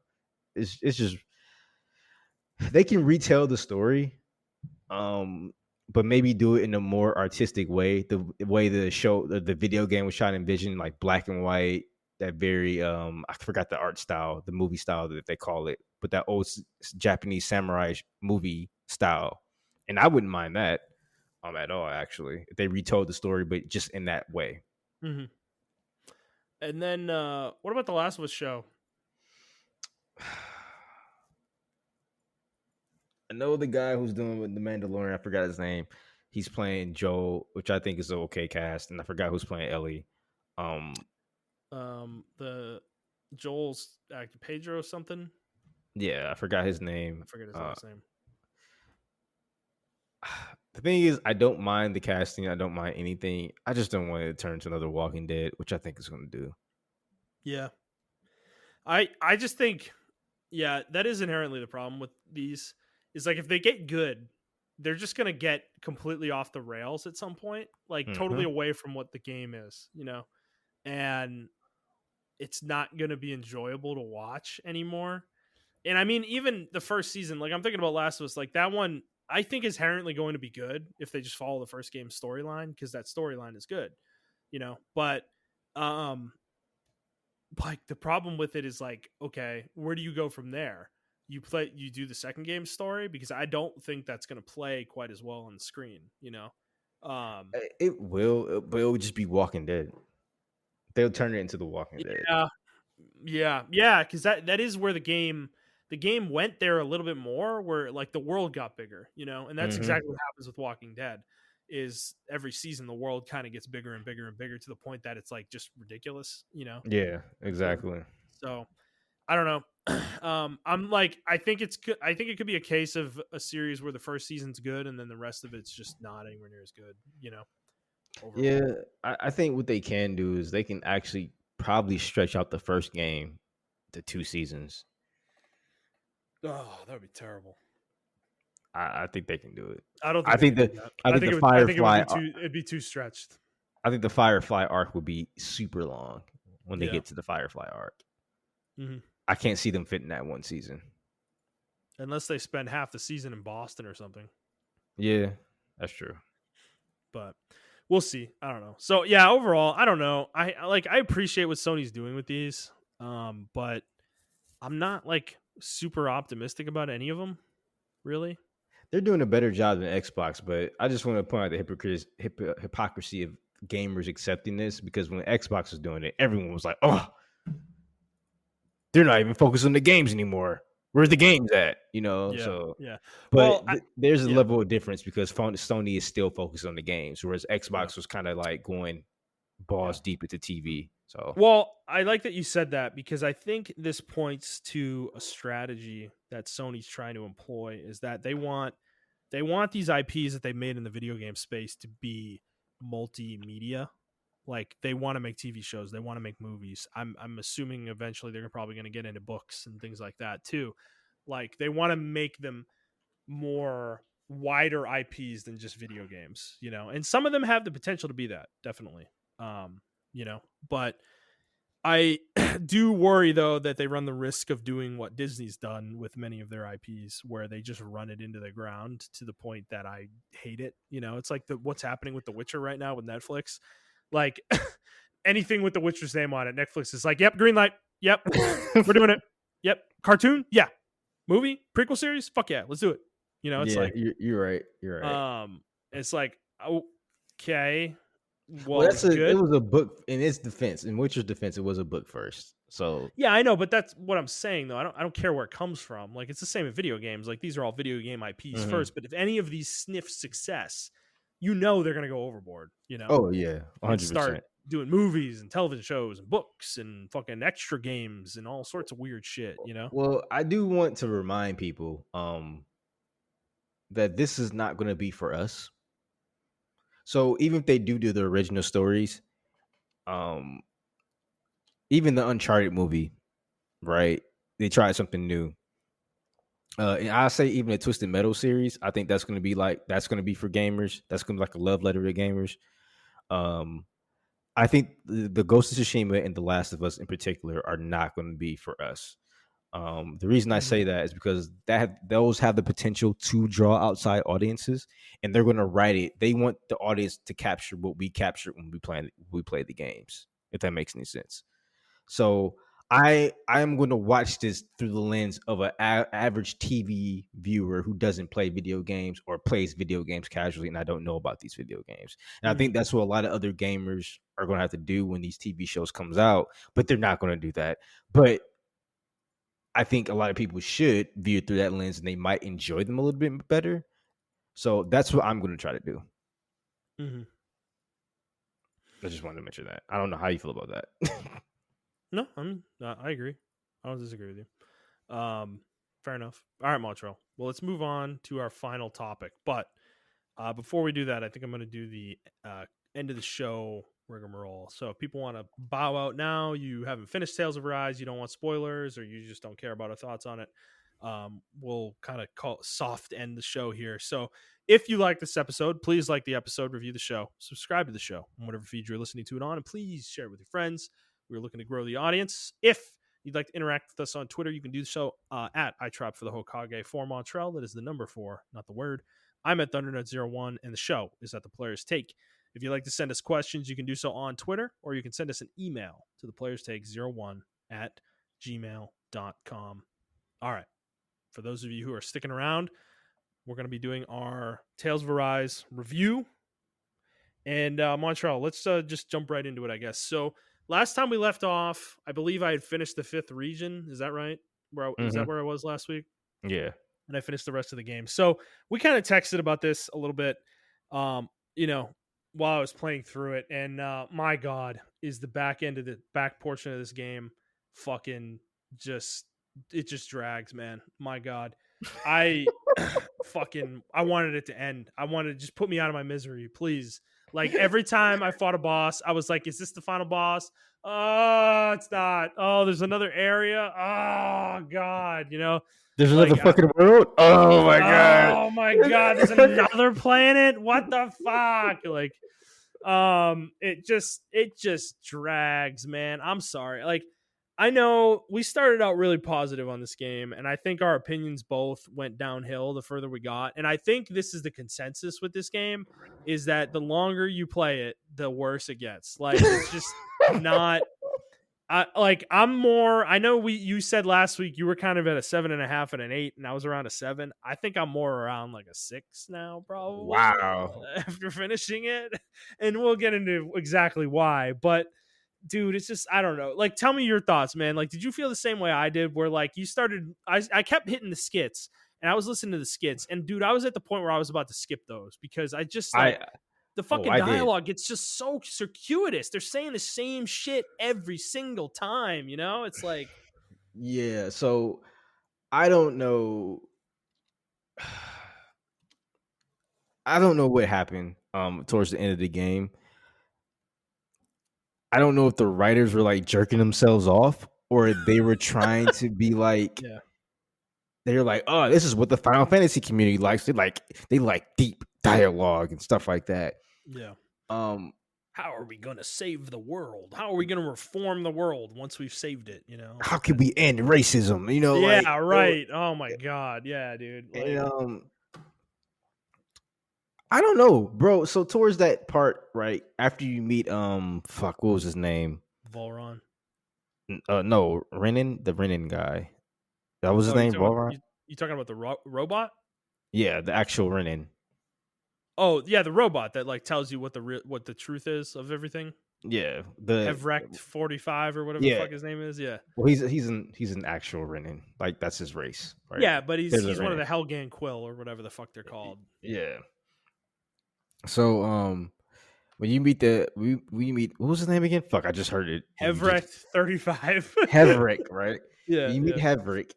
After you go through the whole speech, and then there's like a subsection like, oh, if we need to decompress from what we just heard, and which is like realistic, right? If you were a party with people and they just drop that bombshell on you, like, actually, man, you know what? Yeah. There's no There are difference no between Renans. yeah, right. Yeah. Yeah. And That's what like you see the planet's like a hollowed out shell too from a distance, right? but Like, that's like right. That's like some aliens coming down, right? And like, yeah, you know man. what? Like, guys, people are right. There actually isn't any difference between like. I mean, we Hey know this y'all, for you're in sure. a snow globe. What is equivalent to a snow globe? Yeah, That's what you like, live in. You're like, huh? and yeah, we took some of you guys. That's why you guys have different skin colors and everything. And then we put you back on Earth to see how you react with each other and And everything. you all hate each other. Yeah, Fucking and we did this for God. yeah. Yeah. So that's exactly what happened, right? That was a bad summary, but I swear to God, that's exactly what the fuck happened. What he tells you. Anyway, I skipped the part where they were talking. Like, you had to go talk to him before you do go to the actual planet, the flower Oh, planet. okay. I skipped Yeah. that entire Well, section, so bro. that's where the one of the scientists. Two of them aren't really important, but one of them tells you Oh that no, the great. I did talk to him. I talked to the Okay. scientist, but I'm talking about the other part where your party member splits. Your party member split. Oh, I see. Yeah, because Yeah, they're all like, man, how do we reconcile this? Do you even believe what he said? It's like a realistic conversation. I don't hate the dialogue, but it's like by that point in the game, I'm just so over this fucking game that I don't care anymore. I was like, dude, like I think they were drinking their own Kool-Aid. Like they thought they created this really awesome story, and I'm just sitting here like, I'm like, guys, like you realize like you created a game that doesn't have a villain, like basically. Because think about the whole game, Montrell, up through there's no antagonist. Like there are mini antagonists within each arc of the story, but there's no like Justin, primary antagonist until the that's very, very end of the game. You that's know? the point, Justin. Different viewpoints. It Everyone's not a sucks. villain. No, it sucks. Like it just was like it felt like aimless. I felt like I was being dragged along at a certain point because like when you start the game, it's like the story's good enough, right? You don't know anything about this world. These people are being oppressed. You don't know why, and they're just fighting for their own liberty. It's like a relatable story. It's something that we could all get behind. Yeah, But yeah. it's like as the game goes on, it becomes this thing where it's like, Alphen's a fucking sovereign, and like Volrin's a sovereign too, and what's the fucking sovereign then? It's like, why are there multiple sovereigns? And it's like, oh, he's a fucking science experiment, and it just so happens that he ran into the fucking maiden descendant from 300 fucking years ago, and Alphen's like got cryo frozen and is from fucking 300 years in the past, and it's like, what the fuck is going on? And then you find out like later on that like the antagonist of the game is literally this force of nature that is just trying to suck up all the astral energy that exists within both worlds to save itself, basically. And then there's a point in the game though where fucking like Rinwell has this fucking vision. She like touches some of the astral energy and she goes into this fucking trance, and she's like, wait guys, the great astral spirit isn't trying to eat all the astral energy. It wants to reform the planets. It's trying to save them both. What do we do? And Alphen's just like, I don't fucking care. He's going to kill us all. Like, who cares? Rinwell? And Rinwell's like, oh, well, I don't know. Shit. What do we do? And Alphen's just like, I don't care. Like, we got to fucking do something right now. Like, or otherwise everybody's dead. So it doesn't even matter. Like, that little plot point, like, literally has no purpose because you just kill the thing later. Like, you literally just kill it like fucking an hour later. It's like, it's so fucking stupid, dude. Like, I don't. And then fucking Volrin. Can I talk about this character? Oh my for a second? fucking god! He came at the end.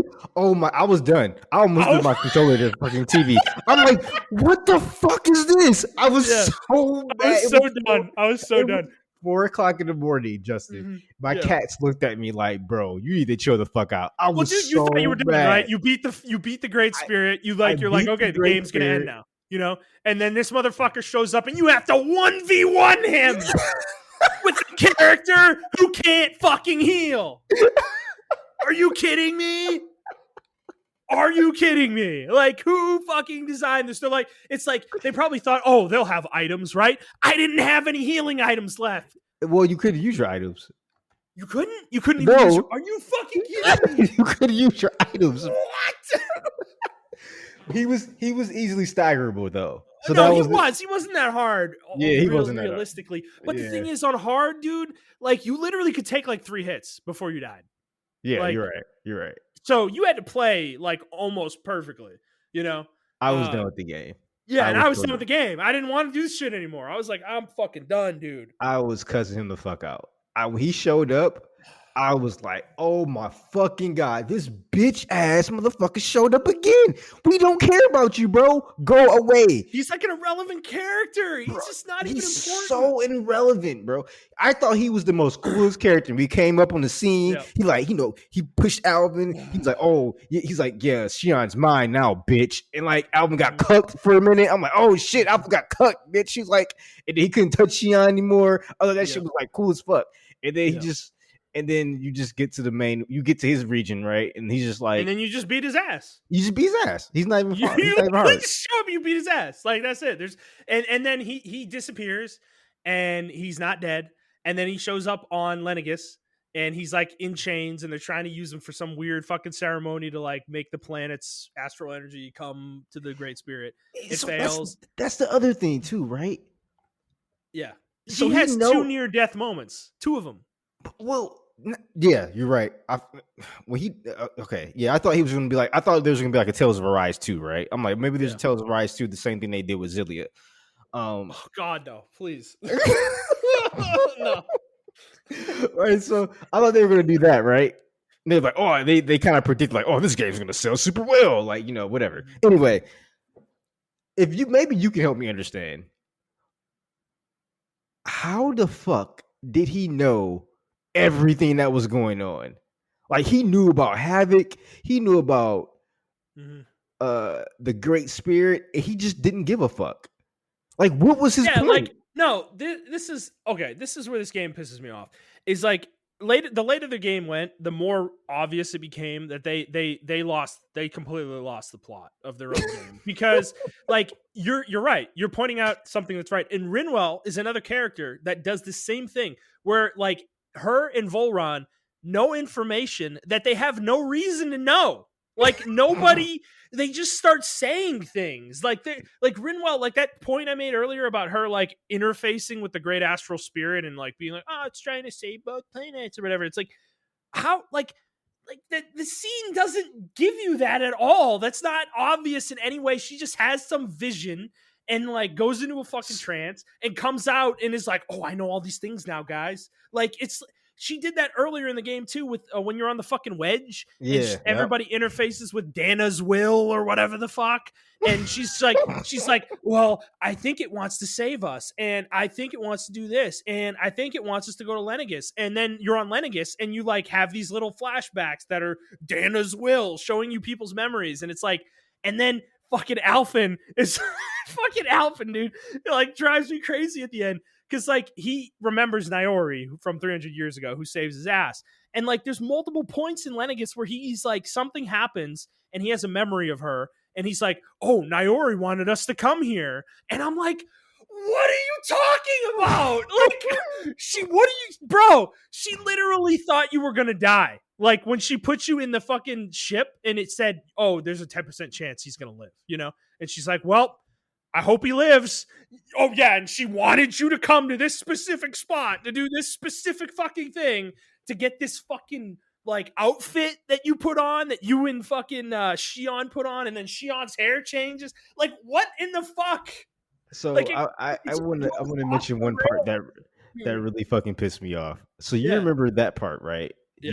You got your ceremony suits and everything like that. Mm-hmm. Shion's hair change, and then you fight a boss because Mm-hmm. the lady that fucking hates Dolamine comes and she's like possessed or whatever, Oh, right? that's right. The 6-armed fucking thing, mech Yeah. thing, or whatever. So Yeah. so you fight him, and then his fucking friend comes out of nowhere and is like, "Oh, I'll take her back." And they were like, "Where did you come from?" "I followed you because I thought you were suspicious." Bro, what? Why are you how did first of all, how did no one else not see this guy? And Yeah. He getting killed by none of the monsters that All we the just monsters passed. that you were running through. Yeah. Right. Yeah. And then he got through a door that only the Sovereign can get through. Like, How? uh, I was so upset by that part. That part legitimately irritated the shit out of me. I have no idea why it no, sticks out.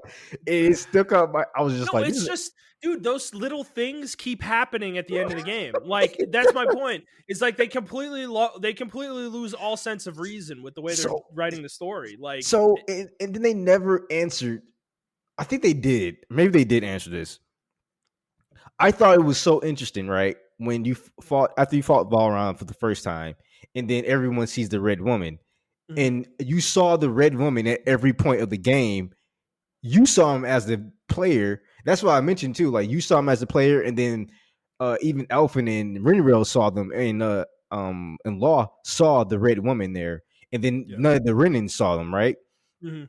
So I thought that was very fucking cool until I got to the end of the game, and I'm like, bro, there was like no point in this. Like I thought that was gonna be like some kind of bombshell, like whatever. It's just like the payoff wasn't there. And he revealed like, oh, those are just my other people. When I'm just gonna call it H45. When H45 revealed that those were his people, and Yeah, trying to do the fucking great spirit's will, I'm like, bro, what? That's it? Like that's it? yeah, right. There, It's just there's some force of nature that's trying to take all the energy. Okay. and you know what? I understand why you're mad about Winrow, and I am mad about it too. That part where she's like, I think what they were trying to do was they were trying to get you to sympathize with the villain, right? Yeah. They're like, Yeah, oh, well, they okay, had to because the villain couldn't speak. They needed some way to communicate what the villain was trying to do.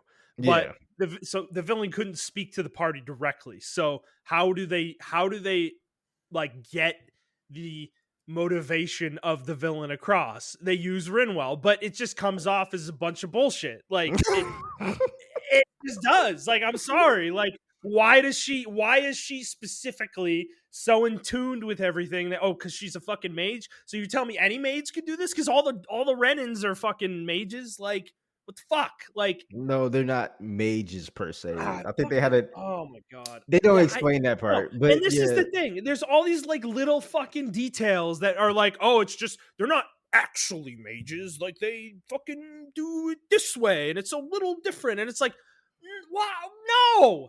Like when I'm in combat, they sit there and they fucking say, "Call down the fucking heavens," and a fireball comes down. Like, like they do the same shit. They cast spells, okay? Like they're spells. Like what the fuck? I fucking like. I I just I maybe I'm did so like exhausted by this game. I can't even give it that like those kind yeah, of things say because I did like when you're I on don't know. Lineage and Yeah, they were using their arts to like, repair stuff and put out fires and stuff. I thought that was pretty cool. Like I thought that was yeah. like a really cool moment to see. Mhm. Um but yeah, the payoff was like and then bro, and then the science is right. I just thought it was so unrealistic. The science is like, "When we found out, we said fuck it. We're gonna stay." What? That's pretty much I what he know. said. I know. We They're found like, out. yeah. Fuck it. We're just gonna stay up we here. just And just we just want to observe. We don't yeah. want to interact with anybody. And it's like, okay, then why are you telling me any of this? Like, if you just want to observe what happens, why didn't you just let the Great Spirit kill us all? Like, I don't get it. Like, I don't know.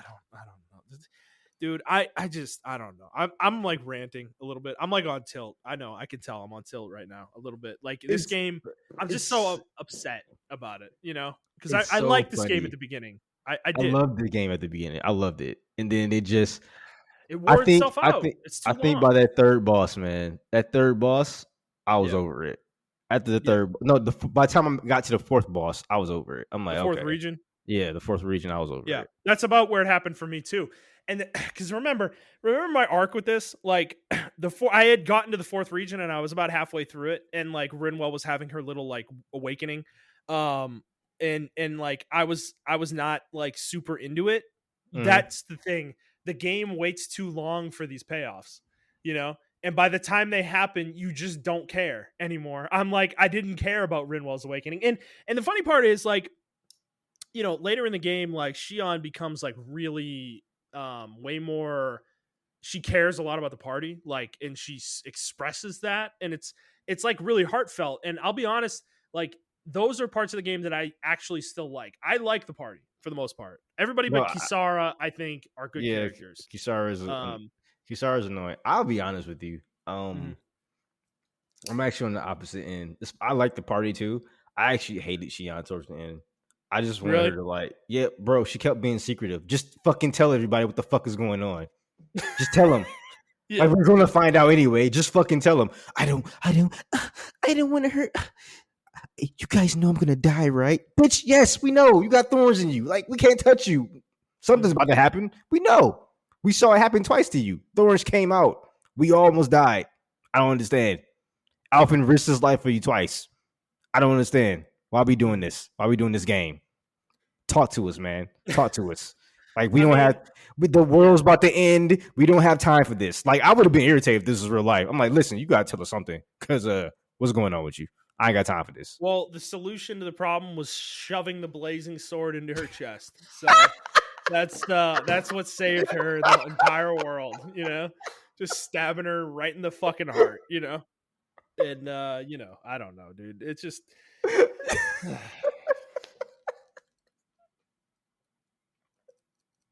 oh tails. I mean, that was a solution. Oh, it literally was. That's what happens.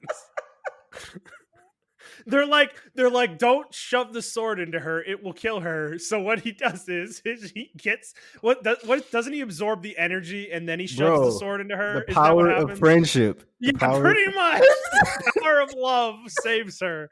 He wanted her to live so bad that she did. And then they got married, and I'm sure they had all their little fucking babies and whatever. I'm sure Rinwell and Law fucking got together too. They set up romances for all three of the groupings of I'm characters. telling you, there's going to be a Tales of Arise too, and it's going to be their No, descendants. It's going to be their descendants. no, no. And it's gonna be like Harry Potter, where they're named after other people. Where it's like Alfin Rinwell, fucking Imaris Junior. It's like fucking kill me, dude. Like It's they were setting it up. So I think what's going to happen now is there's going to be a civil war yeah. between. There's a story to be told. There's definitely a Yeah, story to be told. It's gonna yeah. be. It's gonna be. It's not gonna be good though. Like if It's they not. decide to make that game, it's not going to be a good story. Like I'm just telling you right now. I can imagine it. We found, this one rogue faction found pieces of the Great Spirit, and they're using it to power themselves up and probably revive the Great Spirit. Yeah, dude.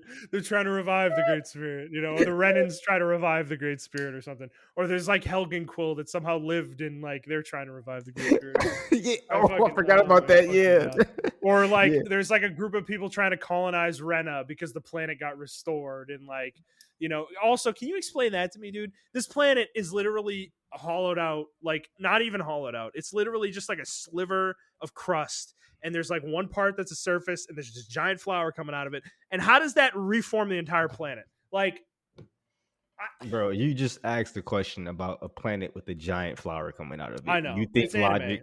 What am I? Yeah, it's anime, dude. This is where anime. This is where people hate anime, and they should because it's like I'm sorry. This is just like it's just nonsense at a certain point, you know. You said they should. I Yeah, have so much animosity in me for it. this game was unapologetically an anime game, Yeah, it and was. Yeah, I respect the fucking the combat system. I still think it needs to be improved on, but like this is like you said, I'm going with my first gut. I think this game was supposed to be something completely different, man. Like I think the yeah, combat was supposed to be completely different. Everything was supposed to be completely different.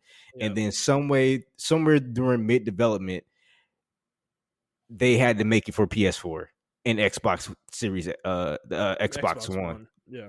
And they're like, okay, well, we can just cut a lot of this shit out and do what we need to do. I just Um, hope they don't get complacent though, the way they I did think with Tails I think before. they are, man. I think they I are. really hope they don't, man. I can't see them. The whole thing is, playing Scarlet Nexus gave me hope that Yeah. they understand that they need to make real games now. But then they Yeah. released Demon Slayer, and I'm just like, God. I mean, Jump So Force wasn't that long ago, dude. yeah, and Jump It Force wasn't that was like long ago. 2 Yeah, years ago. Yeah. um, but yeah, and then Code Vein wasn't that long ago either. Jesus Christ. Mhm. Um, but I don't know, man. I never seen a game, and maybe that's why I like Dread so much. Because Dread did not have this. Like from point A, it just got better and better towards the end of the game, and the ending paid off super well. You're like, oh yes, this is what I like in the Yeah. game. Yeah. Whereas with like Tails, man, it was like okay at the beginning. Then once you get your characters to where you want to get them to, it was like, oh yeah, this is like, mwah, this is like the good combat right here. This is Chef's kiss, right? Mhm. And then you get towards the end, you're like, okay, I like the combat, but Jesus fucking Christ, if I fight another giant mantis, bro, I'm gonna Bro, fucking kill okay. myself. Yeah, hold on. Like, yeah, there's 2 points I want to make. Let's start with the combat. So the combat becomes obnoxious in this game, and yes, we talked about this. We played it on hard. We shouldn't have played it on hard. However, I would imagine it's still not that much better on normal, like because, dude, the fucking enemies at the end of this game, dude, like the ones you fight, like the giant mantis, the dragon, the fucking hammer bros, the the fucking the fucking what's the other one that is? Oh, the giant lizard guys, the two-headed wolves that you fight. Bro, these enemies are boss level enemies that take 3 to 4 minutes to kill, and you get as much experience as you get for an enemy that takes 20 seconds to kill.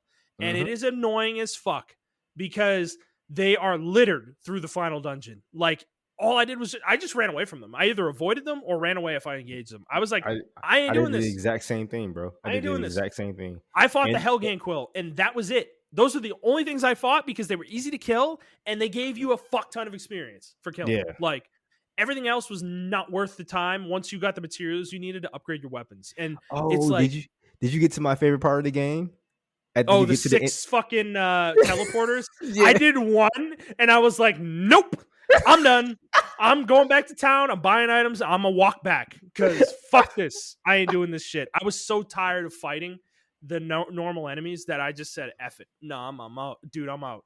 Because, like, yeah, the combat in this game, this is why I was talking about Vesperia earlier. where like the combat takes like 5 seconds. You kill regular enemies in like 5 or 10 seconds. Like that's how fast the normal fights are in that game, and it's so fucking refreshing because Tails is like a slog. Like you just, it takes way too long for what you get. Like it's just like a fight shouldn't take me 2 to 3 minutes, and I don't even get like 10% of a level out of it. It's like, huh? It's like I don't. It's just like the balance is way off, and I know. Again, I know we were playing on hard, so our Yeah, opinion is a little skewed in the opposite direction of where it should be. But I don't but think it would be that much better in normal. Like this is it one would of just be them. easier. This is one of those cases that locking off hard mode would have been okay. Yeah, You had to beat the game first to unlock hard mode. agreed. Yeah, don't Um, let us do it. Don't let us do it to ourselves because we did it, and I regret every minute of it. yeah, and it wasn't necessarily the game was hard. It was just the HP. Like we didn't have Dude, they're the just we didn't sponges. yeah It's we didn't have the brutal. tools to take them out as fast No, enough. and this is what happened to me with the combat is I'm trying to figure out how to kill things as fast as possible in this game. And I was making a joke about auto attacks in this game versus Vesperia because my level 5 Yuri in Vesperia hits for as much as my level 50 Alphen auto attacks do in Tales of Arise. I don't know what they were thinking with the auto attacks in this game, but dude, they do like less than 100 damage, and I'm like level 50. Like I think they wanted you to spam your arts, and that's that's what what they. I did. That's eventually what I just started doing. I just spammed arts, and eventually, once I got Incineration Wave for Double Demon Fang, I just spammed the fuck out of that. I would just literally hold it down until my HP was at 1, and I would let it go, run away, let Shion heal me, or run back in Incineration Wave until my HP was 1, and do it over and over again. Because that attack, that shit was chunking people. Like it was doing Mhm. 10 to 20k per cast. Damn, I Like didn't use it like that. Jesus bro, Christ. no, I'm not even kidding with you. Because no, it's abusive. Like the way the game works, I figured this out like towards the end of the game. Is that all those skills in your skill tree that increase your attack and defense when your HP is low? Yeah. Well, they work on his burning sword moves because your HP is Okay. at its absolute lowest. So you are getting the highest bonus possible when you cast that ability. So you're like fucking just obliterating enemies with that, but your HP's at 1, so you can't get hit. You got to run Yeah. away and let somebody heal you. Yeah. But dude, against bosses, the final boss, I beat the final boss at level 50. Like I didn't grind at all. Like because I was abusing the fuck out of this. Like I just was, dude. I think I crit one time on the final boss for like 30 or 35,000. With So one that incineration actually wave. answers my question because Yeah, I would switch to like Renwell to do maximum damage because she does a fuck ton of damage. she's a huge damage dealer. Yeah, no, Yeah. she's imperative to have in your party. Like Yeah. straight up. So I used to switch. I switched to her, but when I did switch to her, I noticed that Alpha would start going the fuck off. You were holding him back, Montrell. Yeah. You were holding him back. So that actually answers a lot of my questions. I'm Yeah, like, yeah, why is he going off like this? When I switch because back he to was him, using the burning sword moves and and chunking himself. he was chunking himself, and he was getting the attack bonuses. So that makes a lot of sense because, yeah, it was the opposite, right? When I play as Alphen, like Winrail wasn't really doing as much damage as I wanted her to, but then when I switched to Winrail and I learned all her casting spells and how to cast properly with her and everything, I was doing crazy amounts of damage with Yeah. her. Yep. But then I noticed that I was also taking enemies out faster, and that's because Alpha was at the forefront. Like, and I think the AI was like kind of designed for that because he would do his moves, and then Xion would heal him, and then he would do it again until he runs away, and then Xion would heal him again. So it was like Yeah. it was actually a really good system. And then when I played Kisara, everyone would like gather around me because I was like a heal tank. Yeah. Uh, Yeah. so I don't know.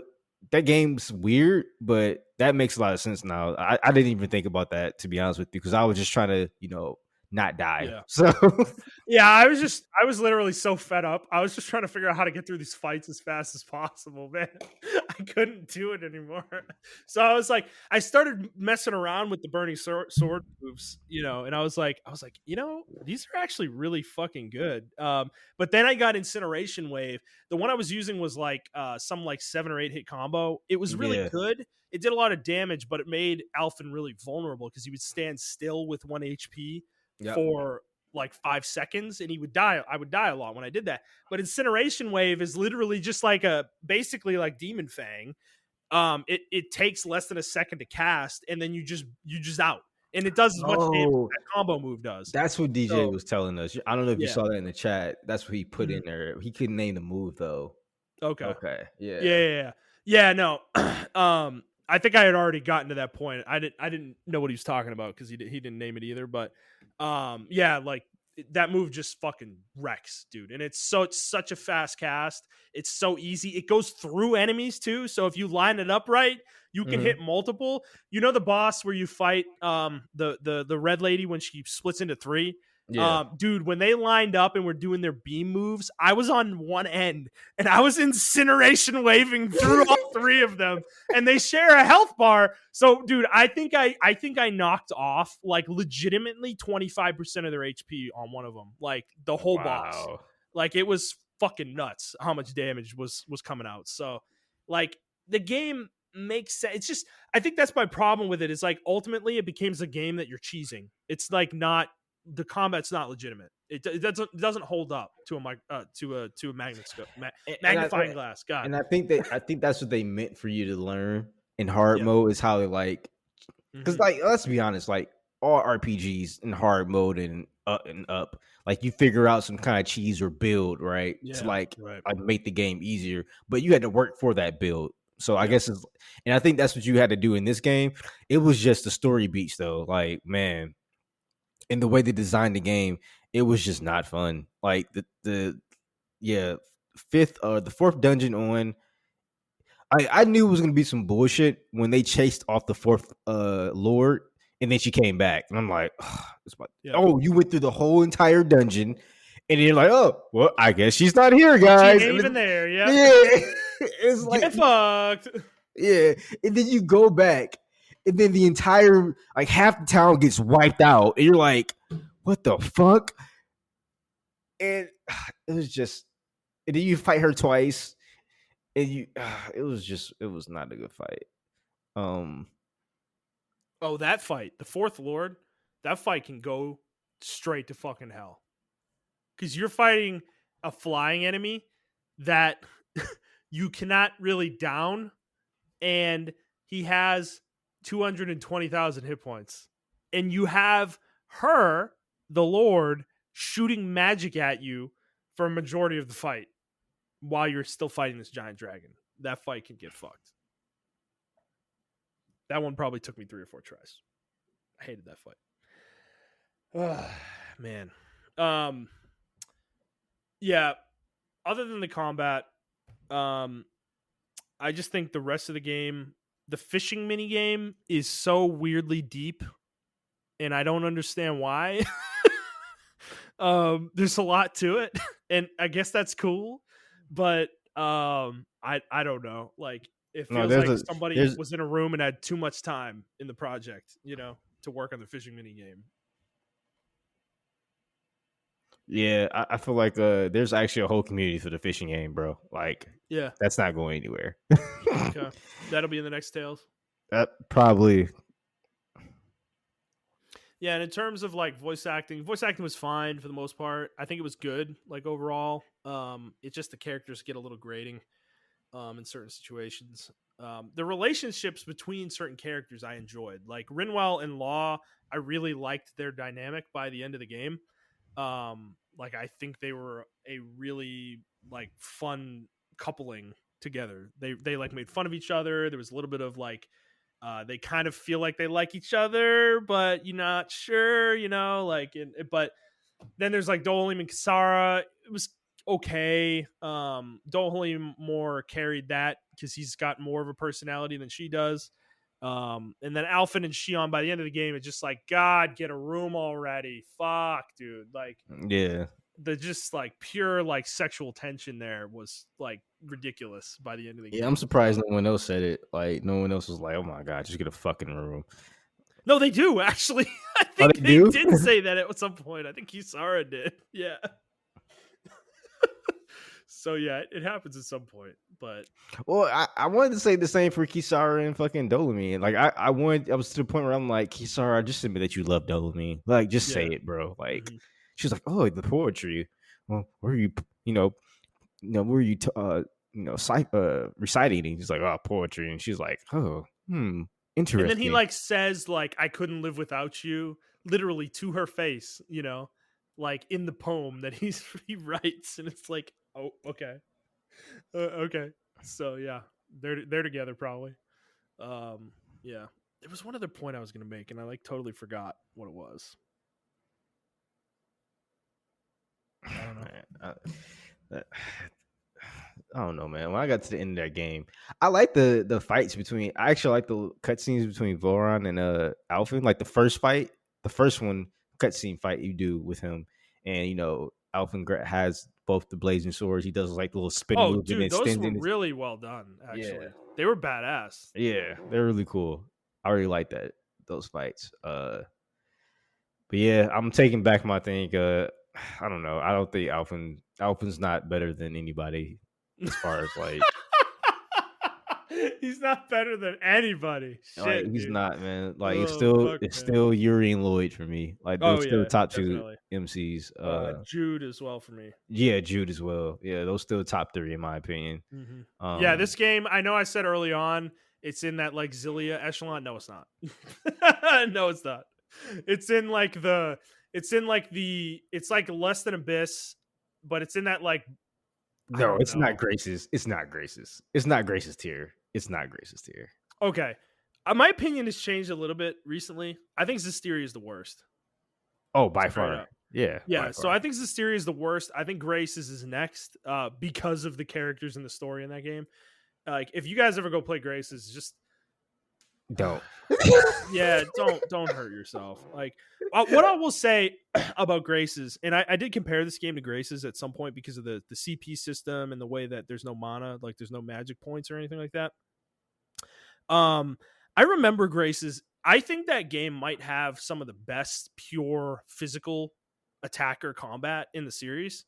I remember playing as the main character Asbel in that game, and the level of comboing you could do was fucking insane in that game, from what I Mhm. remember. Especially when you like matched up with other characters and were comboing with the party. It's just that spell casting was like completely had no depth to it whatsoever, and that kind of ruined the whole thing for me. But the other problem with that game is the characters suck and the story sucks. So that's why that game is so low tier to me in the Tales echelon. But I'm trying to think of what I'm missing one. Oh, Hearts, Tales of Hearts are I didn't play that somewhere. one, It's unfortunately. probably in that tier. It's probably in that tier. It's in that like Tales of Hearts R realm. Like I said, it's like a 6. That's kind of how I feel. Zillia is like an 8.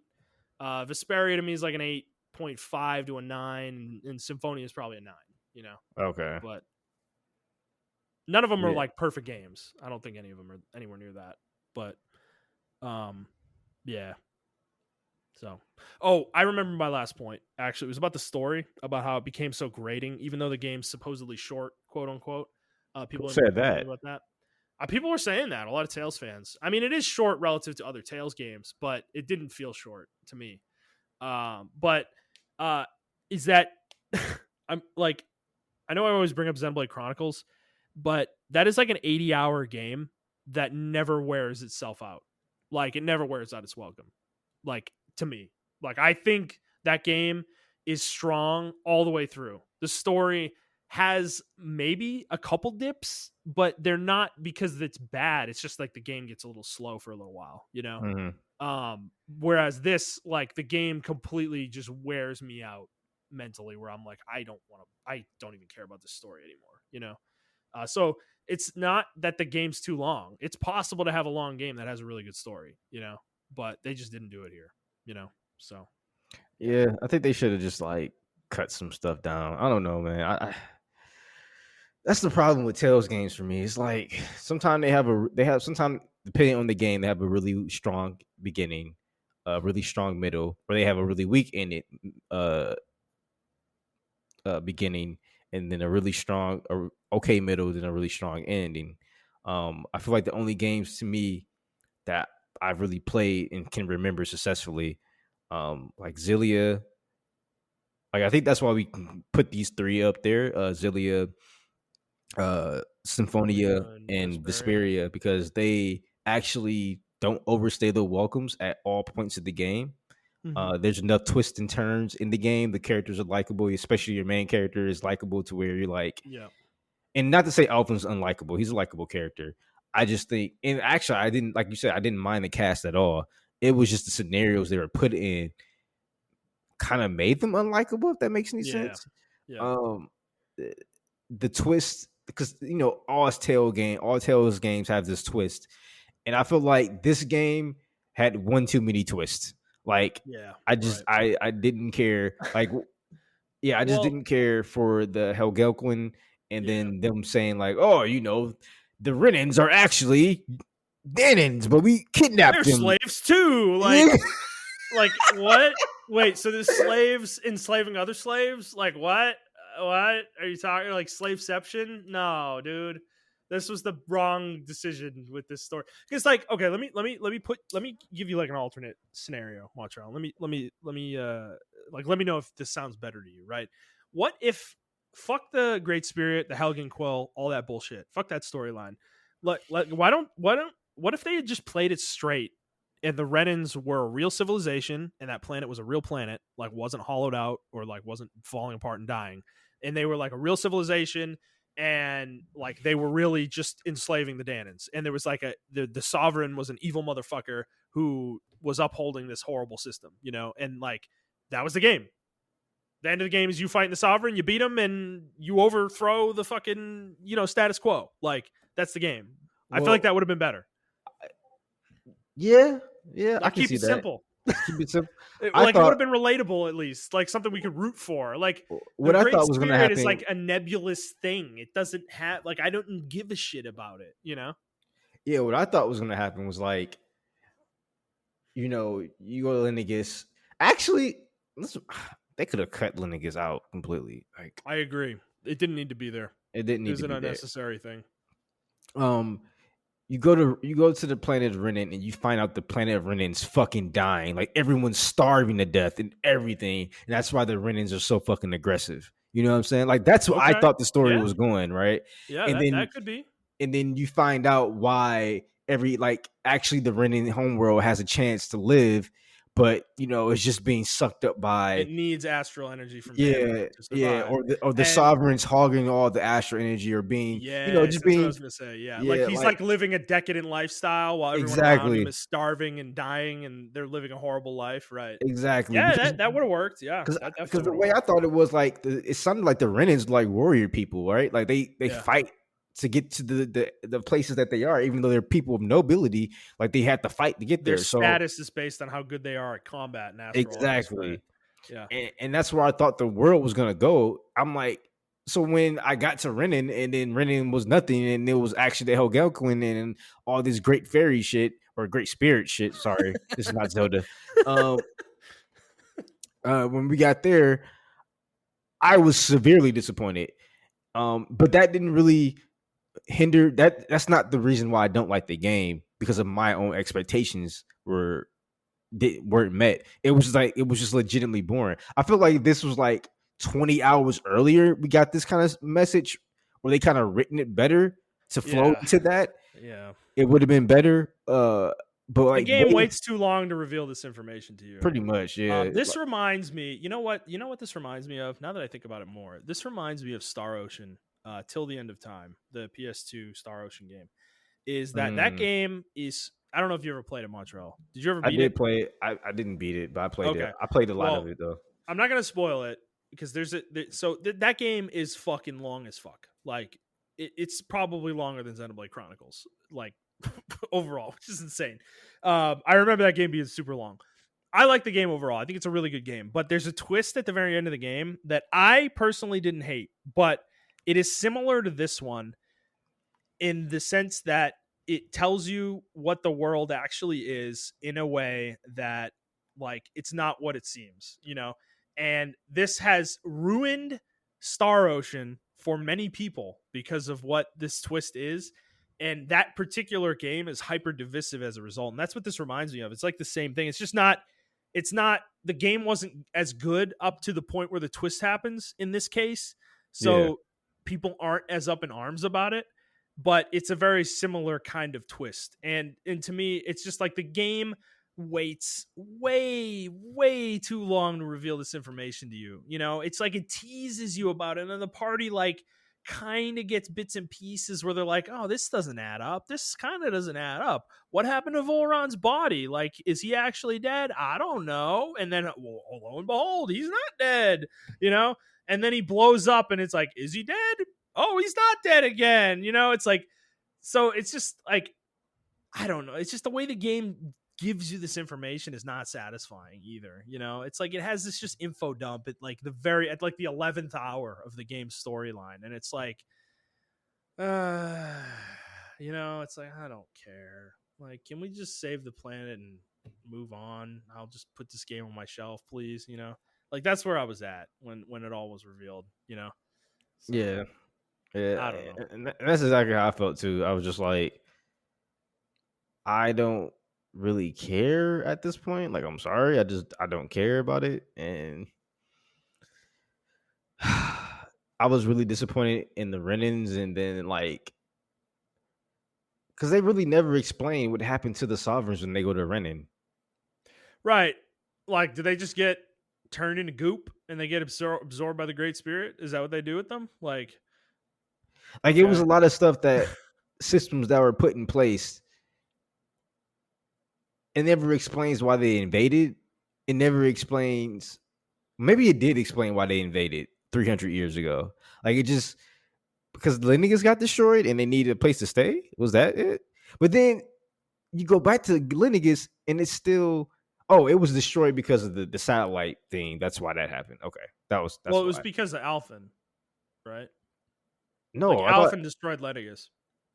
Well, the first time, yeah, 300 years ago. But then when you remember Yeah, you yeah. go up there again and it's destroyed, that's because it changed shape. Oh, they turned it into the satellite. Yeah, that's why. Yeah, yeah.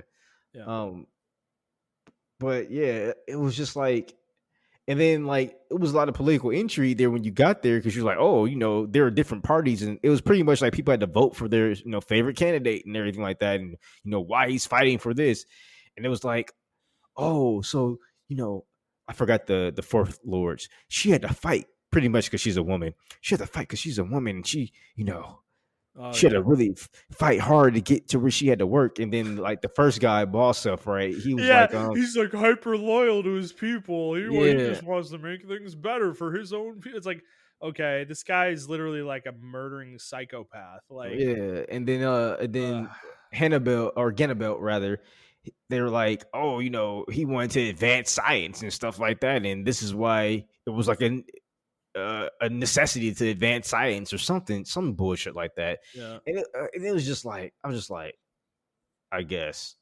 like, Well, I think the thing that gets me about it is there's like a conceit to the twist where no none of the people like you start because you start getting hints that this is all bullshit on Lennigus when you're running around and you're going through the dialogue and right and like mhm. Shion and Dohalim both say like, oh yeah, I never went to Rena, I've never been on Rena, like those of us on Lennigus, we never go to Rena, like we're on Lennigus our entire lives, and it's like, okay, and none of you find that weird.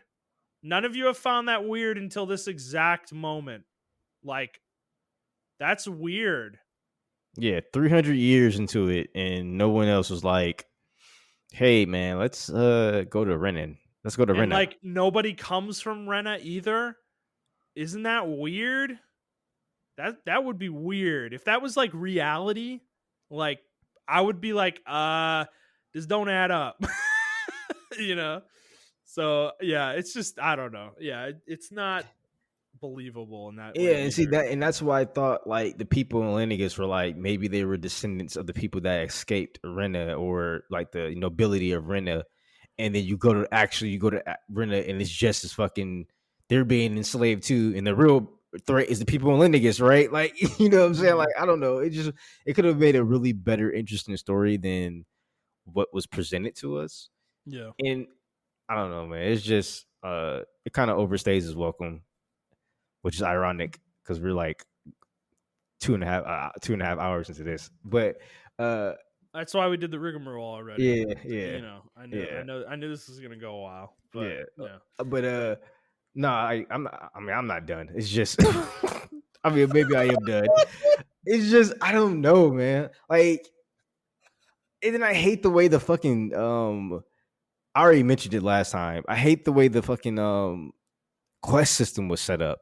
Like I Oh yeah, love that it yeah. shows me the NPCs I already talked to, but I hate that I got a level 40 NPC at level 1. Like I can't get over that. That shit's stupid to me. Or Why later do in you the game, you get like level 60 quests when you're level 40. And Yeah. it's like I like why? It's just like why even show me that? And you don't know it's level 60 until you go try to fight the enemy they make you fight. And Yeah, it's like they should really tell you like this is a level 60 mission. yeah. Yeah, for sure. So I don't know. I think the game definitely has a lot of flaws. I hope that Bandai doesn't get complacent and thinks this is enough of a evolution of the series. I really hope that they continue to expand on this in moving forward. Because I think there's a good base here that could be utilized, but it just needs to be refined and balanced a little differently. And then the game needs to be like kind of opened. It needs to be more like what it was originally shown as. Where it's like an open game where you just fight enemies out in the wild. And I think it would be better served to be something more like that. Maybe like they can learn a lot from Xenoblade, to be frank, actually.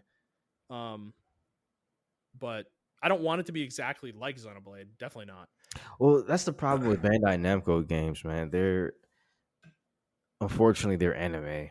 Like that's all they Yeah, know. Because true. I feel like Scarlet Nexus is going to take that same thing. I heard that like the story in the world is really good, but I heard a lot of people tell me like, "Yo, the story just makes absolutely no sense." Like I love the world, I love the characters, the combat's really cool, but the story just at the end I was still like, "What?"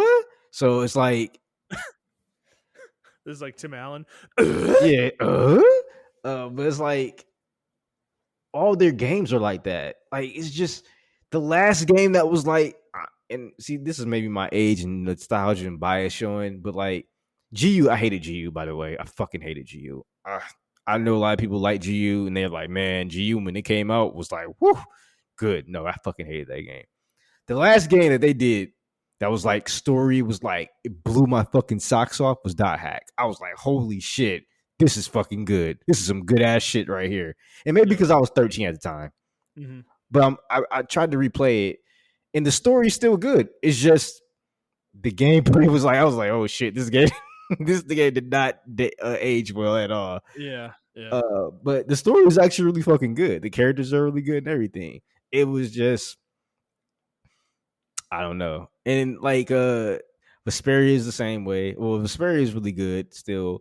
I still think Symphonia is really good. The story holds up really well. Yeah, Xillia, Symphonia, I gotta play that game again sometime. But yeah, that game's story, I remember it being really good when I was a kid. I don't know if it'll hold up necessarily, but there's a lot of twists and turns in that game that are really like unexpected and kind of cool. yeah. Um, because it's set up similarly to Arise actually in its structure. Because there's like a race of people that enslave a different race of people. Hmm. In that universe too. But they don't control the world the way Arise's world is controlled. There's still a relative amount of freedom. Okay. But there's a certain group of people who are like oppressed. Okay. So, but yeah, but dude, there's like I'm thinking of like there's like three key moments that happen in the game that are like humongous fucking twists in the game, and that game actually has multiple different endings, by the way, which is not typical for Tales. So, which is another interesting element to it. Well, I liked how mature Vesperia's fucking story Yeah, was. yeah, Like, at the middle of the game, like the main character does an unexpected thing, that a lot of people in his party did not agree with. yeah, He did it, and they're like, "What the fuck, Yuri?" Like, holy shit, bro! Like, that's not what we agreed. That's not what we are about, or whatever. And he just yeah. did it. I thought that was really Well, fucking cool. Abyss also the main character. The whole game is almost like a redemption arc for the main character because the first half of the game, the main character is a piece of shit, and like the party fucking hates him, like absolutely hates his guts. They think he's a piece of shit, and they basically tell him to go get fucked at a certain point in the game. Literally, like they literally all leave except for one of them, and they're all like, "Fuck this guy, dude!" Like and then the back half of the game is him like kind of redeeming himself and becoming an actual like good person and a real protagonist. Yeah. So it's an interesting game in that regard. I just haven't played Abyss in a long time. So I never beat it either, so I don't know how it ends. Like I don't know if it is like if the quality of it holds up through the end of the game. But that's another interesting one too for Tales. So Yeah, so I don't know, man. Like, yeah. I just I wish. don't know. I don't have anything else to say. I'm Yeah, done. I I'm don't want done. to talk Yeah, about Arise anymore. It yeah, will I'm not done. be. It will not be on my game of the year list. I will say that much. It's Yeah, same. unfortunate. It won't be on my game of the year list. Yeah. I guess we fell into the catalyst, man. Anime gamers, bro. Like, we just don't I mean, fucking learn our what are we lesson. supposed to do, man? Like, we haven't had a Tails game in like 4 years, and That's to be true. That's frank, true. we haven't had a good Tails game in like 10. So I didn't buy the last one I bought was Berseria, and I know there were like two or three of them that came after that. no, I think Berseria was the last like actual console one. Okay. But I didn't buy Berseria. It's funny though. I saw it on sale next to Vesperia, so I bought it. I kind of want to play it because I want to see what it's It's like. not an actual bad game. I don't Yeah, think it's bad. I heard it's not that bad. Zestiria was the last one I played. That was like 2015, I think. Yeah, I didn't buy Hysteria at all. Oh, that game sucks. I didn't buy Hysteria at all. It's I such a didn't buy bad game. Zillia 2. I bought Zillia. I skipped Graces, even when they did the Graces F. I skipped that. Well, Grace is saved Tails, right? Really? Yeah. So this is what happened. I don't know if you remember this. I'm going to give everybody a little history lesson real quick on Tails. So we had gotten Tails games here in the US, but they were kind of sporadic. There were some we didn't get, and then we got Symphonia, and that was like the first one that really like popped off in the US. And then we got Abyss, which was kind of a lighter release. It didn't pop off nearly as much. It was on PS2, which actually ironically might have been why it didn't pop off. Because the Symphonia was on GameCube. It was a GameCube exclusive for a long time. But then Vesperia came out on Xbox and was an Xbox exclusive, which is fucking weird that they did that. But that one didn't sell well, but it popped off with the audience that likes Tales games. Critically, it was critically very well received. It was more well received than even Symphonia was, to be honest, for a lot of people. But then we had a huge drought of Tales games because that game sold like shit in the US on Xbox. And we never got the international edition that came out on PS3. It was a Japan only release. They never released it here. So we didn't get a Tales game for about 4 to 5 years. And then we got Grace's F in 2012. That was the first one we had gotten for a while. And there were a lot of rumors circling around like, oh my God, are we actually going to get a Tales game? Like, are they done with Tales? Blah, blah, blah. And people were like, oh, if this Tales game doesn't do well, they're never going to release another Tales game in the US. And so Grace's was like a lot was hinging on that game when it came out. And I bought it, and it sold really well, actually, at the time. And that's pretty much the reason Tales continue to come out here. But it's ironic because that game is a flaming pile of shit. And honestly, like in Tales lore, it's one of the worst Tales games. Like people fucking hate it, so it's funny is I had Tales of Abyss, but I didn't beat it. But I played the 3DS version. 3DS, yep. Yeah. Yep. Which is where you can play it if you want to try that one. Yeah. I think Zillia is still stuck on PS3. Yes. If I'm not mistaken. Yeah, I still have it actually, so yeah. But I would actually have Tales. I actually have Grace's F, the remastered version on the PS3. Yeah. Dude, Grace's F is so funny. And dude, I never played it. That's crazy. Montrell, do you ever go through your trophy list and like scroll through your whole list just to see kind of like your history of games that you played? over the years? Do you ever do that or no? I don't do it with No. my trophies. I do it just like looking at my games because I buy a lot of Okay. physical games. But I do it with my trophies every once in a while, and I always get to the bottom, and it's like my PS3. I didn't have a PS3 until like 2010, I don't think, or even 2011. I was late on the PS3, like 4 or 5 years. I didn't get one until the Slim came out. And I know we're kind of ranting here. I'm sorry, guys, but this is a good conversation. So I get down to like the 2013, 2012 region, and like I always see Grace's F pop up, and dude, you can tell there's something weird. If you like go through my list, you would be like, wait a second, this dude has an 82% of Tales of Grace's F. He's literally missing like 4 trophies. What from the platinum? Like what the fuck?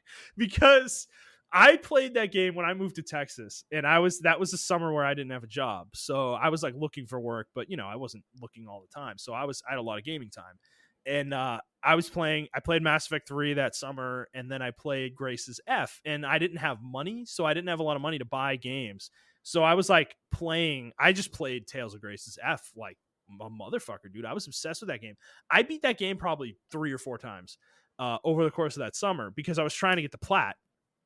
But the plat for that game is like notoriously a total pain in the fucking ass. You have to beat the game like multiple times. You have to do all sorts of crazy shit. You have to I think you have to like 100% like the item log, the enemy log, like all sorts of shit in the game. And that's not easy in a JRPG. And, but I didn't make it. I got there was a point in that summer where I was playing the game and I was on like my 4th playthrough or something, and I don't know what happened. I just snapped and I was like, I can't do it anymore. I fucking hate this game. Why am I still playing this bullshit? Fuck this trophy. Fuck this trophy list. Fuck this game, and I never look back. I haven't played Tales of Graces since. But I don't it's just like so weird. I had like a love-hate relationship with that game, and now it's just mostly hate. But there's a part of me though that someday I'm gonna go back to that game and I'm gonna get that platinum because I just like it's hard for me to leave that unfinished. It's like a scar on me that's been on me for 9 years. Yeah, I, I don't I know, don't know. man. Do I sound like a psycho? Yeah, no, you don't sound like I say. I'm just messing with you. So yeah, that's my story with Tales of Grace's F. It's saved Tales, but it's a piece of shit. It's similar to Fire Emblem Awakening. While Awakening isn't nearly as bad as Tales of Grace's F, it's still not good. So, Bro, but it also saved Fire Emblem. So I have a history with JRPGs where I think I just have a severe ADHD with JRPG games because Mhm. I play them for about 20 hours or I give them 20 hours of my time and then I just drop them. Like I do that with a lot of them because I think sometimes it's just take too long to get to the point. Sometimes like They do. Yeah. like Persona 5 was like that for me, right? Love Persona 5. Bro, it just took I had to play that game like 3 times. I'm like, okay, bro, Yeah, can we I just get get it. to the fucking It's point? like a 100-hour game, dude. Yeah. I mean, yeah, no, that game, if it was any longer than it was, I would have dropped it like close to the end. It was I barely made it to the end of that game. Like I was really into it. I really loved it. I really had a lot of fun with it, but you're right. It is too long. And I think the next Persona game, I'm not waiting for the Royal version. I'm doing the opposite of what I do with Monster Hunter because Persona 5 Royal is better than base Persona 5 assuredly, but it just not to the point that I need to wait 3 years and spend 100 hours on the game. I didn't need all that. The extra arc you get at the end is just not that interesting that I care that much. So I don't know.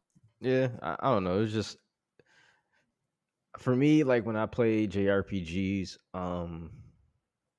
especially Tales games, like I really want to get to the point where I can start doing like super crazy combos and stuff like that. And sometimes it just takes a little bit too long to get there, but I'm not even halfway through the point of the game. But the game kind of like gates off a lot of the mechanics to you, which I like that game design. But it's like I think it's like time and places. Like even Xenoblade Chronicles does it. Um Chronicles 2 does it, where they kind of like lock off. Well, Chronicles 1 is not as bad as Chronicles 2. Chronicles 2 like hides a lot of shit. Oh yeah. Oh Like yeah. No, 30 dude. hours of the game. There's so many mechanics. Yeah, dude. I remember I criticized the game for that. Yeah. Like it was dude. It's like it took me like until I was on like the fourth region or whatever before I understood like how you're supposed to play the game.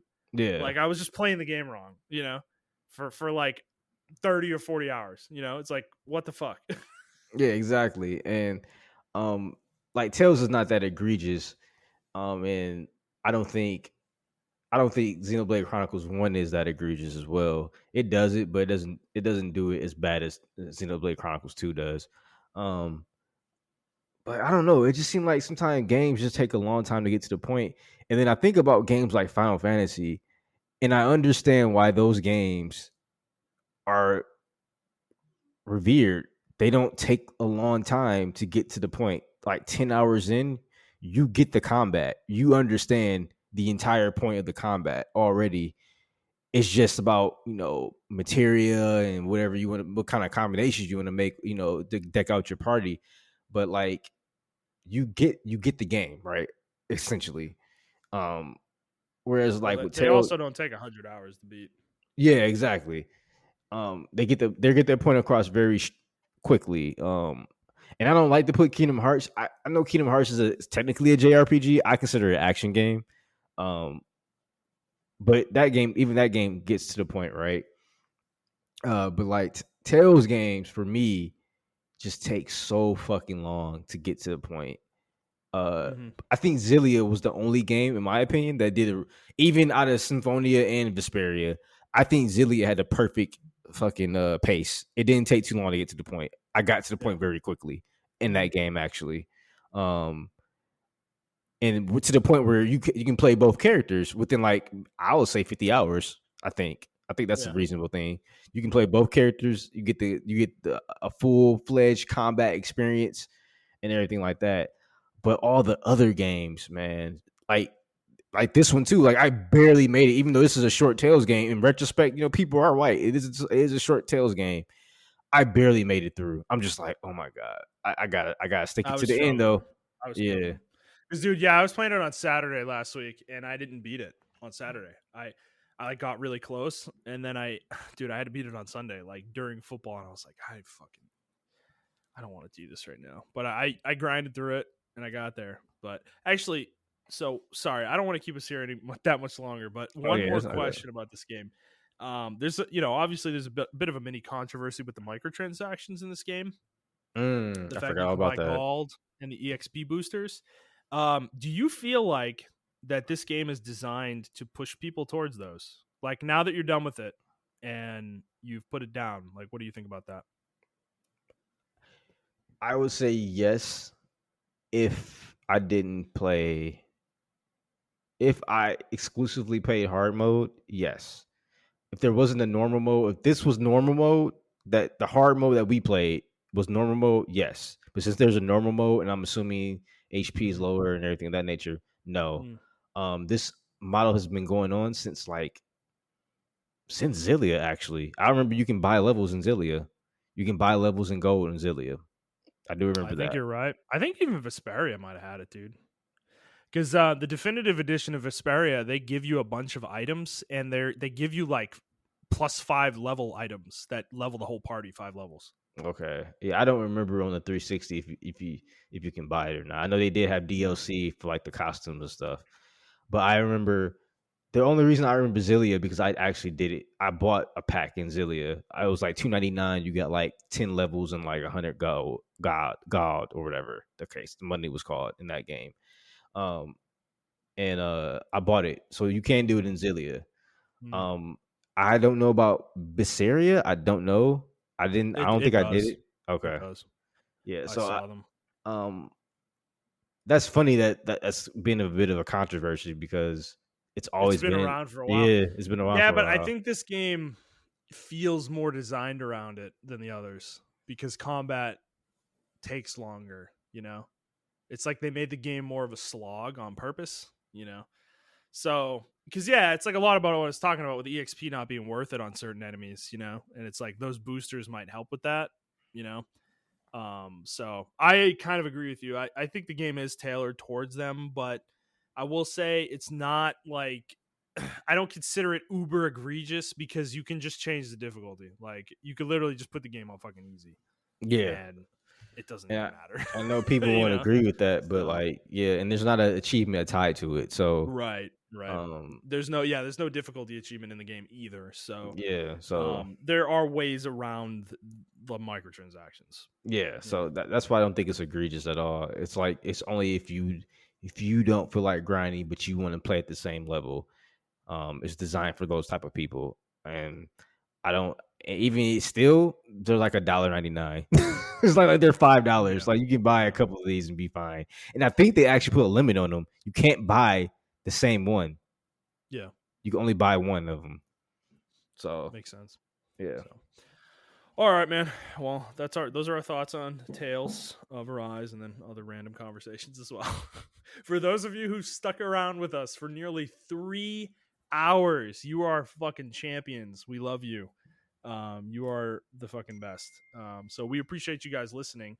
Um, what I will say, Montreal, I did it. I bought a webcam today. So I don't know when we're gonna stream, but I'm one step closer to doing it. So if we do that, we will let you guys know on the show as well. So yeah. I think after our conversation on Sunday, we will have a better. better idea, yeah. Yeah. Yeah. All right, well, fair enough, guys. Thank you for listening. We appreciate it. Like I said, if you stuck around this long, and we'll see you next week. All right, bye.